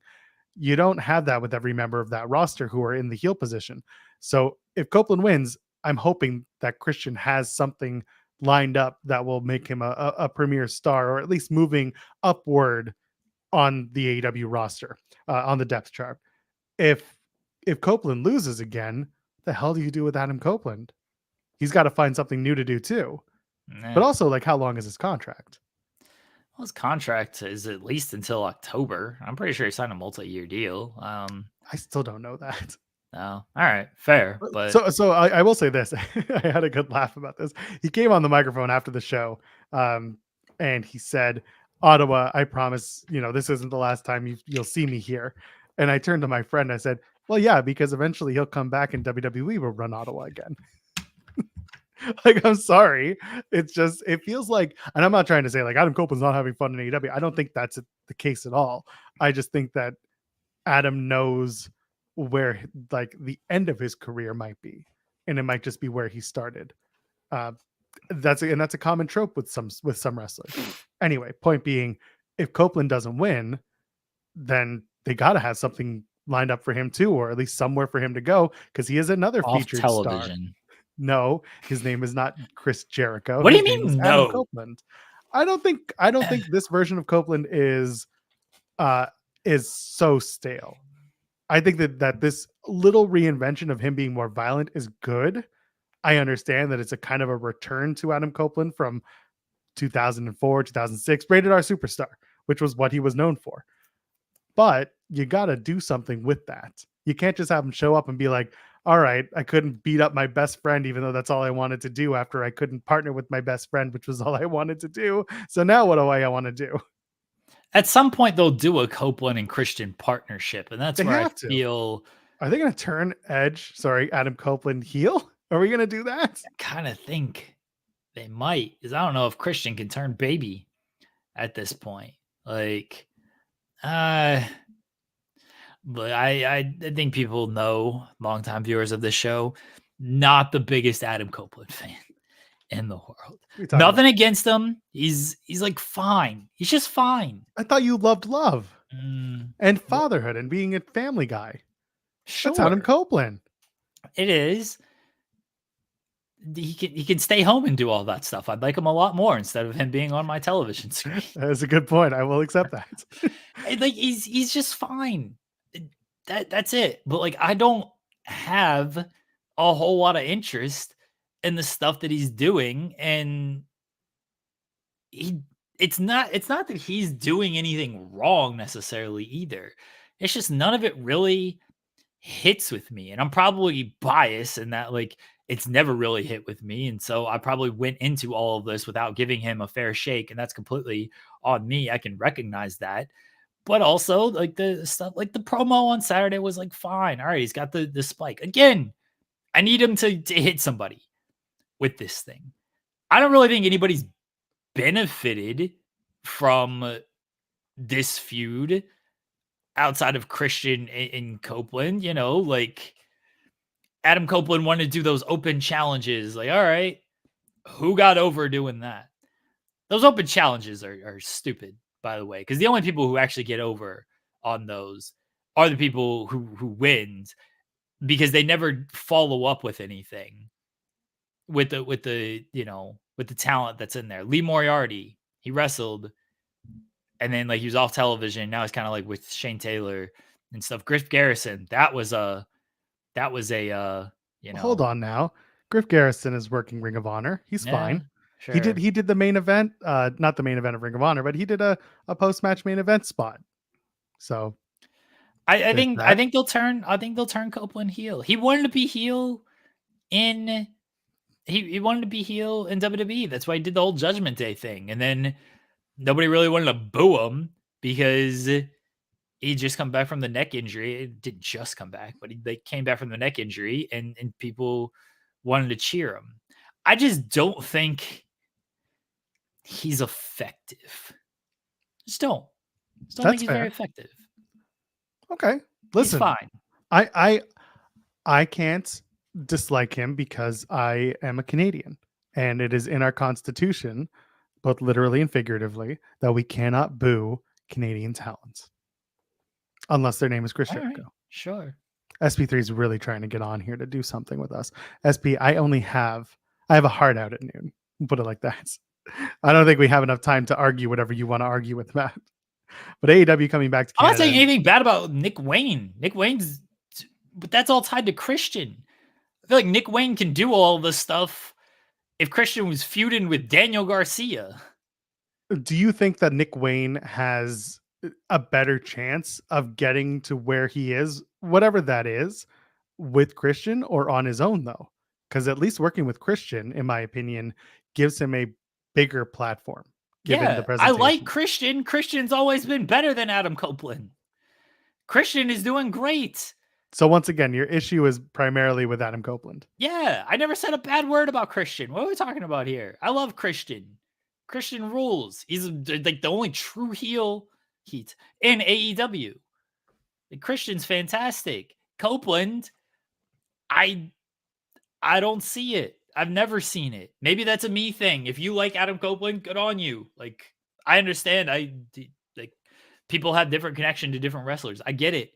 I'm not, I'm not what's the word? Naive, I guess, to that. Yeah, I understand all of that. Adam Copeland, not for me. Like, again, and the work he's doing, I don't think is terrible or anything. I don't think it's terrible. It's just it's not connecting with me. It's not for me. By the way, SP3, I never said that Copeland didn't want to work heel. I said that is a place that they could have him go. I never said he doesn't want to do that. I don't know where you're getting this idea that I said he doesn't want to work heel, because I never once said Adam Copeland doesn't want to be a heel. I said I don't know how long he's going to be in the company. I said I don't know if they're going to come back. Yeah, I said I don't know how long he's going to be in AEW, and I said I don't know how long. When he says something like, "Oh, we'll be back to Ottawa," and I'm thinking to myself, "Well, with who? I don't know where he's going to be." And I can see Adam Copeland going heel. I don't know where this. Anyway, open your ears, SP3. Wow. Put the kids in daycare for an hour and then come and talk about the Adam Copeland situation. Wow. SP3 trying to gaslight his way onto the show. Damn. Can't even. Joel won't argue like I will with SP3 though, because SP3 and I understand the art of yelling. First take. Yeah. Yes. Yeah, I understand the gimmick you do, but Joel's I don't not for that. No, yeah. Joel is I'm going to use third person now. I am I think you all know how I do this. You all know how I host. I'm very straight and to the point, and I like to have the conversation. Brian Keith can't get a win on AEW television, though. Hey, Chi-Town Spurs sent us a super chat to say New Japan Cup has been torturous, but its Tsuji Goto final is a good final. Is as good as a final. Is it? Is it? That's no, fair. Absolutely not. Why isn't it Jack Perry versus Hiroki Goto? 1, it should be. 2, it should be Evil. Evil should have won today, not Yota Tsuji. I'm actually fine with Tsuji. They do need to put new talent over. But Goto? This man's the biggest loser in the world. Like Goto. Didn't he lose his way in? Goto is like, hey, here's Hiroki Goto. Oh, get out of here with Goto. Evil would have been better. The finals should have been Tsuji and Evil. Yeah, I do think Finloo's probably supposed to be in the finals, but call him Finloo's. He got sick, unfortunately. Best wishes to David Finlay. I got nothing against Tsuji. I like Tsuji. Tsuji is the guy they should be going with. Yeah, they should be pushing the guys like Tsuji and Ren and Shota and Zack Sabre and the younger talent. Goto, they should be pushing House of Torture. Should be at the top here. Should 100% be pushing House of Torture. That's what I'm really upset about. What I'm really upset about is House of Torture should have won. Evil should have won. The whole tournament was run by House of Torture, and then they didn't win in the end. That's bullshit booking by Gato. Absolute. They ran the entire tournament, and then they didn't get to finish the story. Gato's lost it. Listen, all I'm saying is Jon Moxley, new world champion, new IWGP World Heavyweight Champion. Let's go. Goto is a good wrestler. He's also a giant loser. Sorry, you have you have an unnatural allegiance to losers, Chi-Town Spurs. Oh, he's taking shots at your hometown. I hope you're happy. Oh, anyway, that's the New Japan Cup talk. What else we got? We've wrapped up that. Is there anything else from New Japan? Goto, giant loser. Goto, loser. Who else? Evil lost. Jack Perry lost to Sonata. That shouldn't have been. Won. Evil should have won. We need to pick up where we left off from 2020. Bullshit that Evil lost. Don't like it. Everything was evil until it wasn't. Should have won. Anyway, how much for you to have a match with Hiroki Goto? Oh, Goto, he's a good worker. I don't have anything to say bad about him as far as his work. He's a very good worker. 50,000 million. Yeah, 50,000. Okay. Sure, that's good Okay. money. All right, I'm fine with it. Anything else from Collision that you liked or didn't like? Yeah, Bryan Danielson rules. That was a great match. People Got got to see it upset that they live. slapped each other a lot. Dorks. Who cares? When they did the sit down spot, I was immediately like, I know what we're doing here. Yeah, That was great great. stuff. It was a fun match. Again, if you were just presenting this as the two men fighting with nothing like and that had been it, I think a section of the audience would have been like, great. And another section would have been like, all right, good match, but like, constantly you hear, where's the story? Where's the story? But here's the thing: you can't really use the where's the story, as later on in the night they fielded it into what will hopefully play out with with Shibata coming out with Danielson to help out Claudio. So like again, I give credit to building a story based on a great match that came out of nowhere. It was announced out of nowhere, but they had a really, really solid match and they turned it into an angle. Sometimes that shit works too. And the crowd was into it. They liked it a lot. The where's the story people are so dumb. It's all bad faith stuff. It often is. I agree. The real story that people should be mad about is Bryan Danielson lost to Eddie Kingston, and now they're trying to present him as the best wrestler in the world, which he is, by giving him these victories. He should have beaten Eddie Kingston to set up this match against Will Ospreay. That's what should have happened. I'm still mad about it. Yeah, you're really mad about that. Yeah, I don't want Bryan Danielson shouldn't be losing. Oh, that's fair. It's annoying. Now the where's the story stuff is sometimes the story is just the two best wrestlers wanna be the best. And it leads to more great wrestlers fighting each other to be great. You don't need this somebody got ran over by a car nonsense. Some stories have that. That's fine too. But it's so disingenuous of where's the story? You're not paying attention if you don't think there's a story to Will Ospreay and Bryan Danielson. They laid out the damn story after Danielson beat Brian Keith. Is that what he beat Brian Keith?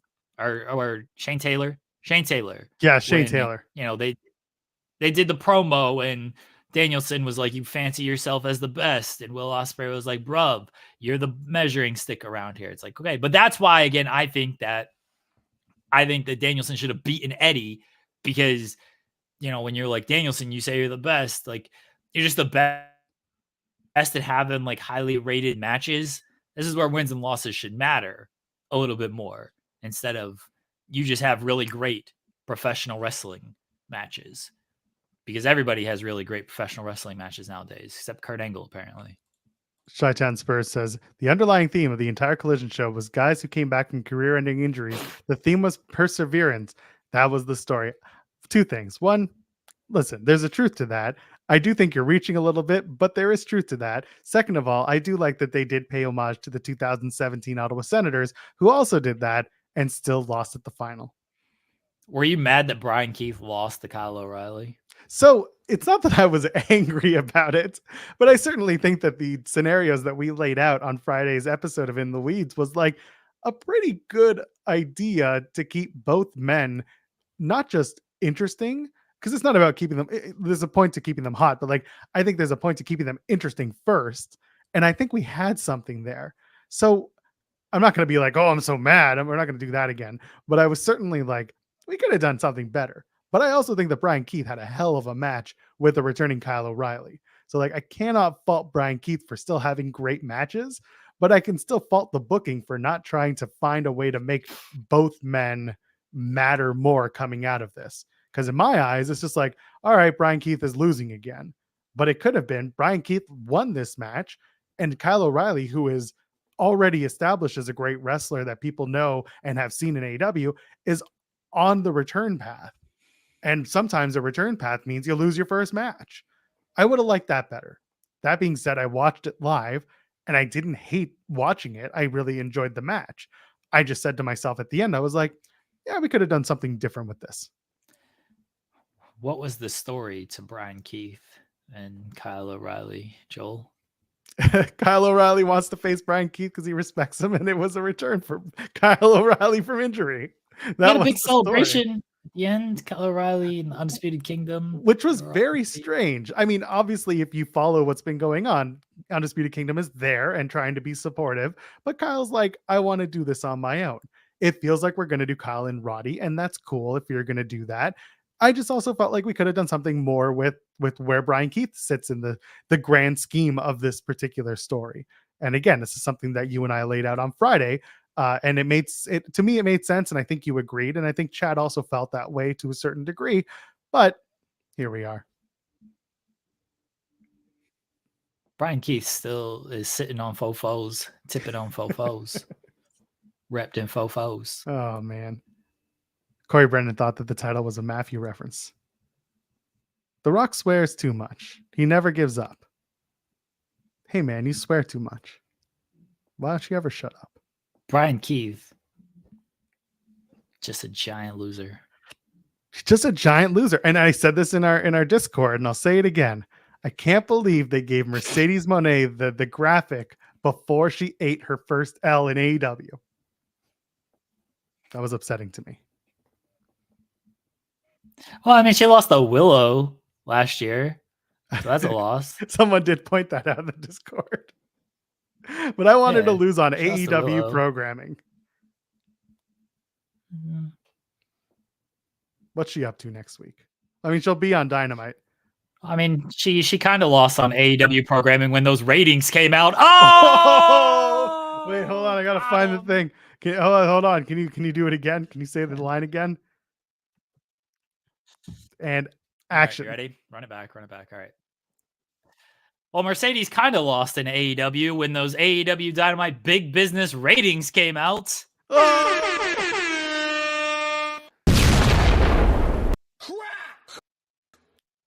Happened.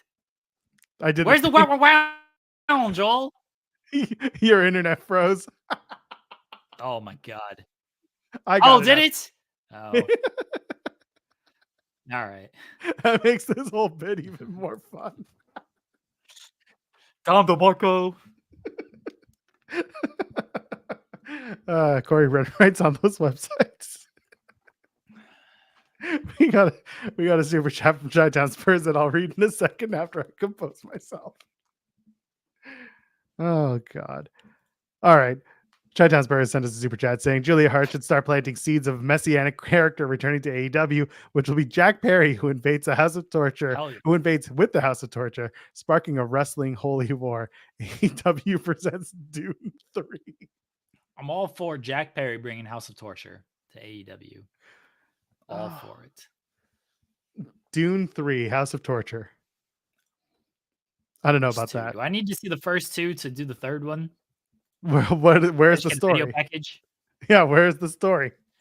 All I know about the Dune movies is the little popcorn buckets that'll eat your hand. That's all I know. That was an all-time moment for us on this show too. Yeah, that's all I know about it. So I'm all for Jack Perry coming in with House of Torture, though. They should win all the titles in AEW. All of them. Forbidden Dune, live from Arthur Ashe Stadium. All right. Okay. Yeah. Look, I'm aware Chi-Town Spurs has the bucket. I am aware. They can't get it. Well, yeah, a little bit, but you're back. Dune. Okay. Dune. Big Dick Dave's in that, right? He is. That's all right. Now, if we're leading to Big Dick Dave up in the AEW, that's all we need right there. He should come in, beat all these dorks in AEW. Every single one of them. Beat them all. Let's see what Sean Ross Sapp thinks about that. You think Big Dick Dave Batista should just come into AEW and just beat everyone? Well, that nickname has yet to be proven despite numerous attempts to verify that claim by Sean Oliver. No, I don't. I don't think he ever will. Well, now hold on. We have to discuss this for a second. Adam Cole once did confirm this, and I have proof. Okay. So just worth Well, putting out there. yeah, that remains to be seen. I mean, if you want to investigate that, you're the reporter. Get well, this then you're scoop. right. I mean, he's the one going out and getting all Sean? these interviews. Maybe Batista's in Canada right now. I Like, will ask him. Should ask I him. will at Dave Batista. don't do that. Seriously, don't do that. I feel like That would be the thing that caused the as long as I'm here, you're here thing to not exist. Because that one I can't justify, even if it's a rib. I cannot justify asking somebody that on social media. Now, if you want to write nudes in bio or something like that. Yeah, I was gonna say, can I be like, can you put your penis in bio so we can I mean, that's see? not even a thing. I mean, I posted that picture of Becky and Biden, and the most normal reply that I got was nudes in bio. Like, it was. I'm sure you people knew that take would it happen. one way. That's fair, but I'll ask from my burner account if maybe he'll answer from there. Okay, you say that, but I've also seen things to the contrary Oh no. from other AEW talent. Oh Wow. wow. Can't believe you're No. pitting Adam Cole Bebe against Mercedes Monet Nay. Bebe. Nay. Wow. Sean, how was your weekend? It was terrible. Our heat went out. It just got fixed. Oh no. I get to spend $4,000 to get that fixed. Oh. This was after I upgraded my Bengals season tickets. I felt on top of the world. I was so excited. Club seats. Spent a good amount of money, in which I'm very, very proud that I was able to, because that's not a situation I've been in much of my life. And then I end up spending way more on this. So what a rib. What a fantastic rib. Melvin's here. Melvin's going to announce a new series that we're working on Fightful. No. Oh. It's called Gotcha with Sean Ross Sapp, where I interview wrestlers in character and make them confront the horrible things that they have done throughout their career. And I ask them gotcha questions. So a recommendation. Psycho Mike, who's a Canadian wrestler, admitted last night that he killed Dalton Castle's father. Okay. So you might have to have a conversation with him about that. I feel like you should have had the conversation with him. I don't know if ethically I can interview a murderer, even though the murder happened in 1992, according to one Dalton Castle. Oh, okay. You know, was Marty Jannetty there? Yeah, thankfully no. Okay. I mean, you don't know, Joel. You didn't ask. I saw who was hanging around after the show. There were no wheelchairs to be found, so I can just assume there was no Marty Jannetty. And the problem with you is you just stop asking questions, Joel. Yeah. That is actually something I do have a problem with. I don't ask enough questions. I just take things as they are. Sean, how much money would it take for you to fight Butterbean? Now?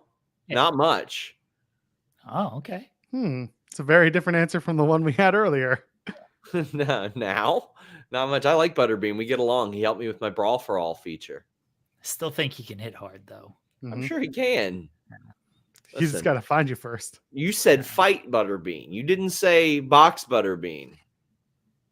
Okay, well, it's a boxing match. It's a boxing match. It's always a boxing match. Is it always a boxing match? Because he was an MMA fighter. Yeah, Well, no, but it's not a an boxing MMA match fight. now. It's a boxing match. Great timing. I don't know. Is The Rock calling again? No, it's the hospital again. Someone should pick that up. Okay. You had a There lot you of go. phone calls on this show, Joel. I know. It's almost as if landlines still exist in this house. Yeah, what gives? I don't like it any more than you do. Did we So, figure out the boxing match thing? No, I'm just saying he was 17-10 in MMA. And he did lose his last 3 boxing fights, which were all over a decade ago.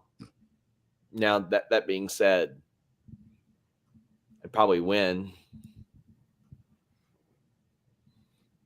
Gonna have to find out. I don't know. No, I like Butterbean. I couldn't fight him. We're too good of friends from that one conversation we had 8 years ago. Sounds like you're backtracking, Sean. You want to make Sapp. friends or you want to make money, Sean? right. Listen, listen. I don't think the money would be enough. I did get offered a content creator type of fight thing. It was really? I want to say like 2 or 3 months ago. Yeah, it was like for $5,000. I ain't doing it for $5,000. $5,000. You kidding me? Like I could promote it myself and make more than that. Like who were they gonna have you fight? I don't know. I don't even have a clue. I was like, listen, I wouldn't say I'm rich, but for the amount, like it wouldn't even be worth the trip for that. Yeah, $5,000's not much. No, absolutely not. Yeah. I was like, unless maybe I missed a zero. And to be honest with you, I don't know if that much would be enough to do something like that. And because, I mean, you would have to train for it. You'd have to take time off from your actual job. What would happen then? We would lose subscribers as a result. Yeah, not really my thing. I think those days are behind me. You're just competing in battle royals. That's it. Yeah, that's going to happen. I mean, I did seriously realize when I first started to pro wrestle that, like, oh, hey, Melvin, that satisfied my competitive urges. Like, I didn't have the urge to like kickbox or grapple or anything like that anymore. Just train a little bit, but SRS versus Shayna, I would do Bloodsport. I would absolutely do Bloodsport, or the CFU thing. I would do that. Will Chisholm did send a super chat. I don't know if you want to answer that. Do you see WWE working with other independent companies during Mania week or at all? As of now, no, I don't think so. There you go. We're all Who's showing up at Joey Janela's spring break from WWE? Yes. I don't know. It's still got my. I did a bit on the Leprechaun Origins review last night. I just thought you were coming to do the reprise St. Patty's Day with us. I mean, that was the bit. I said that they were appropriating Leprechaun culture. And I told them after I got done guarding my treasure, I was going to beat the shit out of them. But what was the question? No, nobody's going to show up there. I don't know. I feel like Joey Janela's got connections. Oh, man. Got to get Sid on that. I hope he goes out there and says, that is not my Twitter account. That won't do it for anybody. Who do you yeah, I know. Who do you think is behind that? Because I mean, they specifically hate me and Mercedes. A white guy. I was gonna say I'd fight really that guy for $5,000. Okay. I mean, I would love to fight the guy behind that account just to show everybody what he looked like. That'd be cool. But what if it's Butterbean behind the account? Well, I guess I'm winning that fight, huh? I guess that's an easy dub for me. All right, then. Do you know that he makes like custom, or did make like custom ink pens and like razor handles? No. Like really, really, really high end ones. Like I think one was out of like Tusk or something. That rules. Okay, hold on. This explains something. If you watch that like rebuilding Butterbean thing, some of the B-roll has him like working on something, or at least in a studio setting. And I guess that's stuff that he was building. That's okay. Yeah, that's cool. I think that he would have some like when he would do, I don't want to say Comic Cons, like whatever those signings are that it was that he did. Yeah, they were really honestly like legit. They were incredible. Okay, I like it. Yeah, that's a scoop for you guys. Wow, look at us getting all the scoops. Yeah. Interview with Sean Spears drops on Tuesday. Man, it's a good interview. I've done a couple more long form interviews of late, and I'd even told Joel like everything that we've got up to this point, we're cycling out before Mania. Like we're getting all of it published. So there's a Gable, there's a Baszler, your Evil Uno interview, Jade Cargill, Sean Spears, because I'm going to be getting a ton of stuff at Squared Circle Expo and Mania Week. And then I'm not traveling for a while, so till Cleveland. I mean, there is Toronto too for Money in the Bank. I might be doing Toronto. I mean, the reality is that everybody that I know there, but Joel, is gone. So Jimmy doesn't run the company that he used to run anymore. Although I still got a friend there and another friend that lives in Toronto. But Joel, that's unfortunate. Are you coming to Cleveland? Yeah, absolutely. We are driving up. That is literally the last weekend before the wife's school year starts. So as long as nobody plans a wedding on Sunday, like Denise did in Nashville, we'll be driving up. And by we, I mean she. So we'll be driving up there. The wife will be happy that your wife will also. Yeah, we're probably gonna come up there like Thursday or something. We'll probably get up there good and early and then leave Sunday. All right. Well, obviously, message me when you get here. It's a lot easier to justify staying an extra day when you don't have to pay for a flight and a hotel or a rental car. Rather, that is true. Yeah.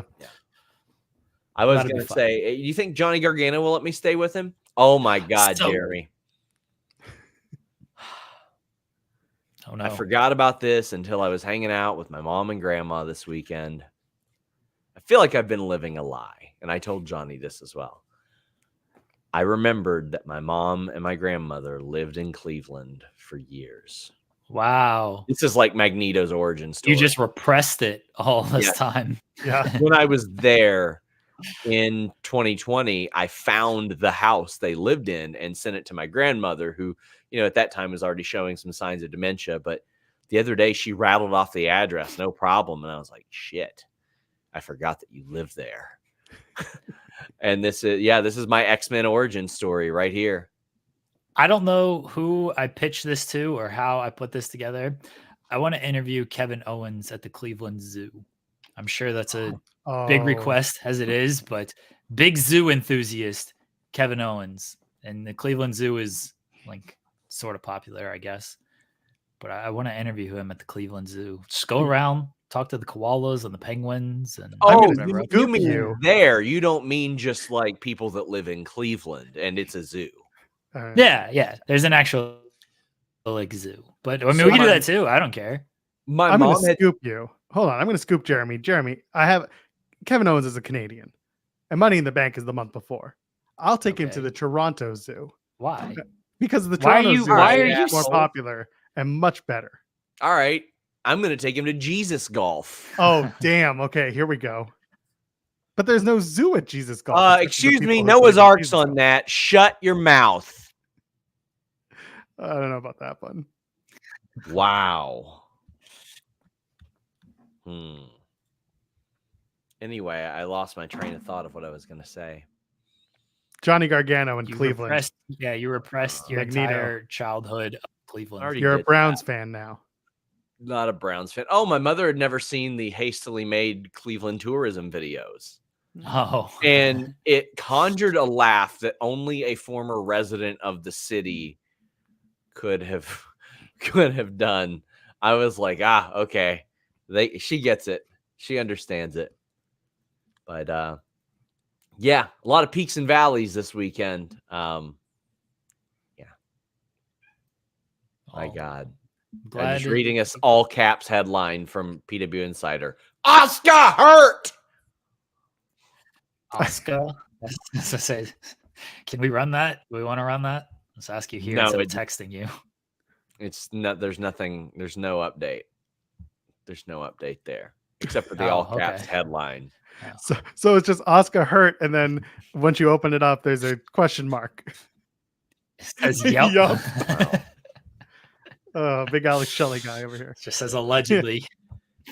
Anywho, it says allegedly Oscar's hurt. I'll see you guys later. Take care. Bye, Sean. Oh man, go check out Sean's football project, Common Browns W, coming soon. Oh wow! Don't say that. I'll bring him back for a tirade. He's gonna come back on and yell at you. He's gonna fire you. Good news is I only have a few minutes left on my day. He's gonna fire you. Oh, you're gonna have a few minutes left on this career if you say that. That's fine. I have an interview in the can for him. Go check out Common Bengals W. How about that? His vanity project. Oh man. All right. We have a Monday Night Raw preview, don't we? A few things happening on Raw. Yeah, it seems like a fine show, Yeah. Gonna pull that up. Yeah, Nia and Becky, last woman standing, which again, not my favorite gimmick in the world, but I'm sure Liv it'll be Morgan's gonna good. help finish that off. Who? What? Liv Morgan will help finish that off. Oh, yeah, maybe.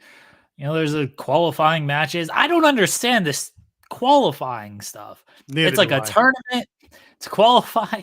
What are we doing here? Sounds like we just have a lot of time before Mania to get to that ladder match. So there's qualifying matches, but I don't know if these teams, like, if they win, they qualify, or if they enter into a triple threat match. I assume they'll probably do a last chance qualifier with all these teams at some point as well. So teams may or may not qualify tonight, or they might be one step closer to qualifying. Good for them. Good for them And trying and then trying again. Gunther and Sami Zayn are going to sign a contract. So there are people out there, mainly one who used to write for this website, his name's Colby, who says that this is going to bring out Chad Gable, and Gable's going to try and turn it into a triple threat. Can we stop trying to make this match a triple threat? Can we just let it die? So let it die. Let it die. Let it be a one-on-one Intercontinental Championship match. Let it die. It's okay. Let it die. There's the online speculation that Gable's shoulders weren't pinned, and that's how they turned it into a triple threat. I mean, Chad Gable in his little digital exclusive promo, which I imagine is just as watched as the people who think his shoulders weren't down, said, like, I'm not going to come out and cry and try to get a rematch like Cody Rhodes and be a big old crybaby about things. So I don't feel like that's going to happen. Sometimes you just got to accept that they're just going with this story, that it's a one-on-one match between Sami and Gunther, and that's what they're going with. And Chad Gable will have to wait his turn. And if he cries harder, maybe he'll fight Roman Reigns. Oh, God bless. Triple threat.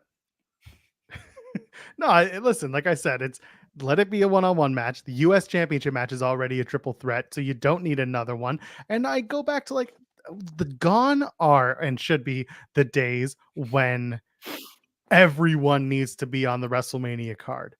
I think we need to get but it's 2 nights now. So, like, well, yeah, but I get that. But you have you have roster depth now, and like you can do a 6-team ladder match, and that's going to get a lot of people on the card. You can do a battle royale, that's going to get a lot of people on the card. That's fine, but not everyone needs to be presented in a premier championship match. You're doing LA Knight versus AJ Styles. There's at least some semblance of a story that's been building there since before AJ got injured. Like they did the injury spot and LA Knight took over. Like that's how they started it. There are certain one-on-one matches that are going to work and make sense. Gable just getting himself into another title match, to me, doesn't do it. Gable should just take the L, start working on a new plan, turn heel, and like, if you really want to get weird with it, Jeremy, you just talked about doing a last chance match for the tag titles.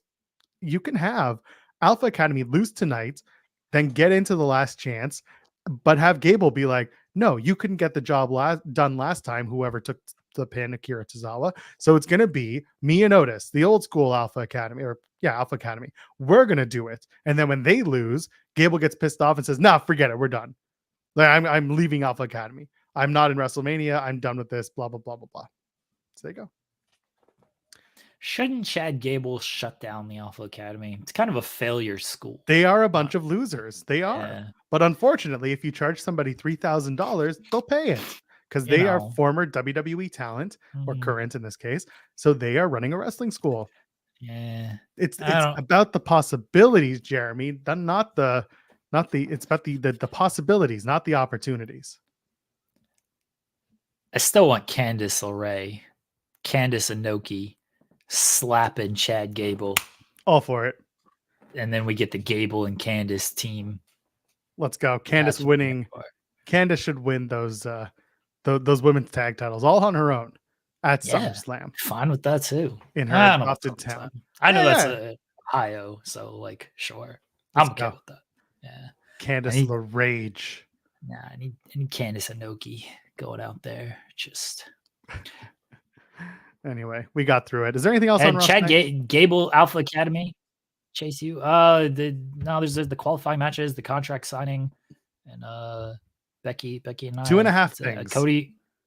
Cody will be there. He'll cry. Yes. Seth will, I'm sure, be there. I don't know. He'll make more jokes. Hope he shows some fire.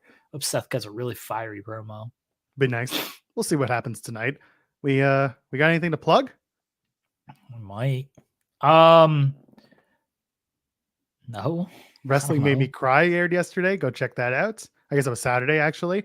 Go check that out. No, it was Sunday. It was Sunday. It was Sunday? For some reason, I thought it was Sunday. Saturday. Right? It's Sundays at noon. Good. Everybody. Kylie and Auntie Collins. Wrestling Made Me Cry. Here on Fightful Rebooked. They rule. They do rule. And check out the audio version of that. It dropped. We have a Fightful Film Club that now drops. Wrestlers being interviewed by our pal Gisberto and Rob Wilkins. They talk about wrestling movies, or the wrestlers talk about movies that they like, not wrestling movies. We already did that bit. That was Jeremy bit from like 2020, and it doesn't exist anymore. So go check out Fightful Film Club. Those episodes drop as they do on the channel, and of course randomly. They just kind of pop up. We don't know when they get recorded. They just happen to show up. And they're getting quality people to talk to them. Like Mason was the first one, and he did Kill Bill, and then Josh Alexander did one recently, and so there are some good ones coming up too. I can tell you, they're gonna get top dollar at some point because he'll talk about films, but he won't do a battle rap against me. He'll be there. He'll come around. He'll show up. He'll do our show. He doesn't want his career ended. I get it. It's true. He's doing really well right now. He doesn't want to really throw it down for you. He's not that desperate to do this battle rap. That is also a good point. You know the amount of people who remembered our interview when I spoke to them this weekend? In general, people I spoke to who we have interviewed. You know how many people were like, "Oh yeah, I remember your interview, blah, blah, blah. We talked about this and that." And I was like, yeah, I'm so sorry. 0. That's actually right. None of them remembered us. Yeah. Yeah, we're not that sounds about right. Anyway. Existential Dread has definitely I have nothing else to plug. Thumbs up, subscribe to the channel, make me feel good, make nice comments. Anything else for you?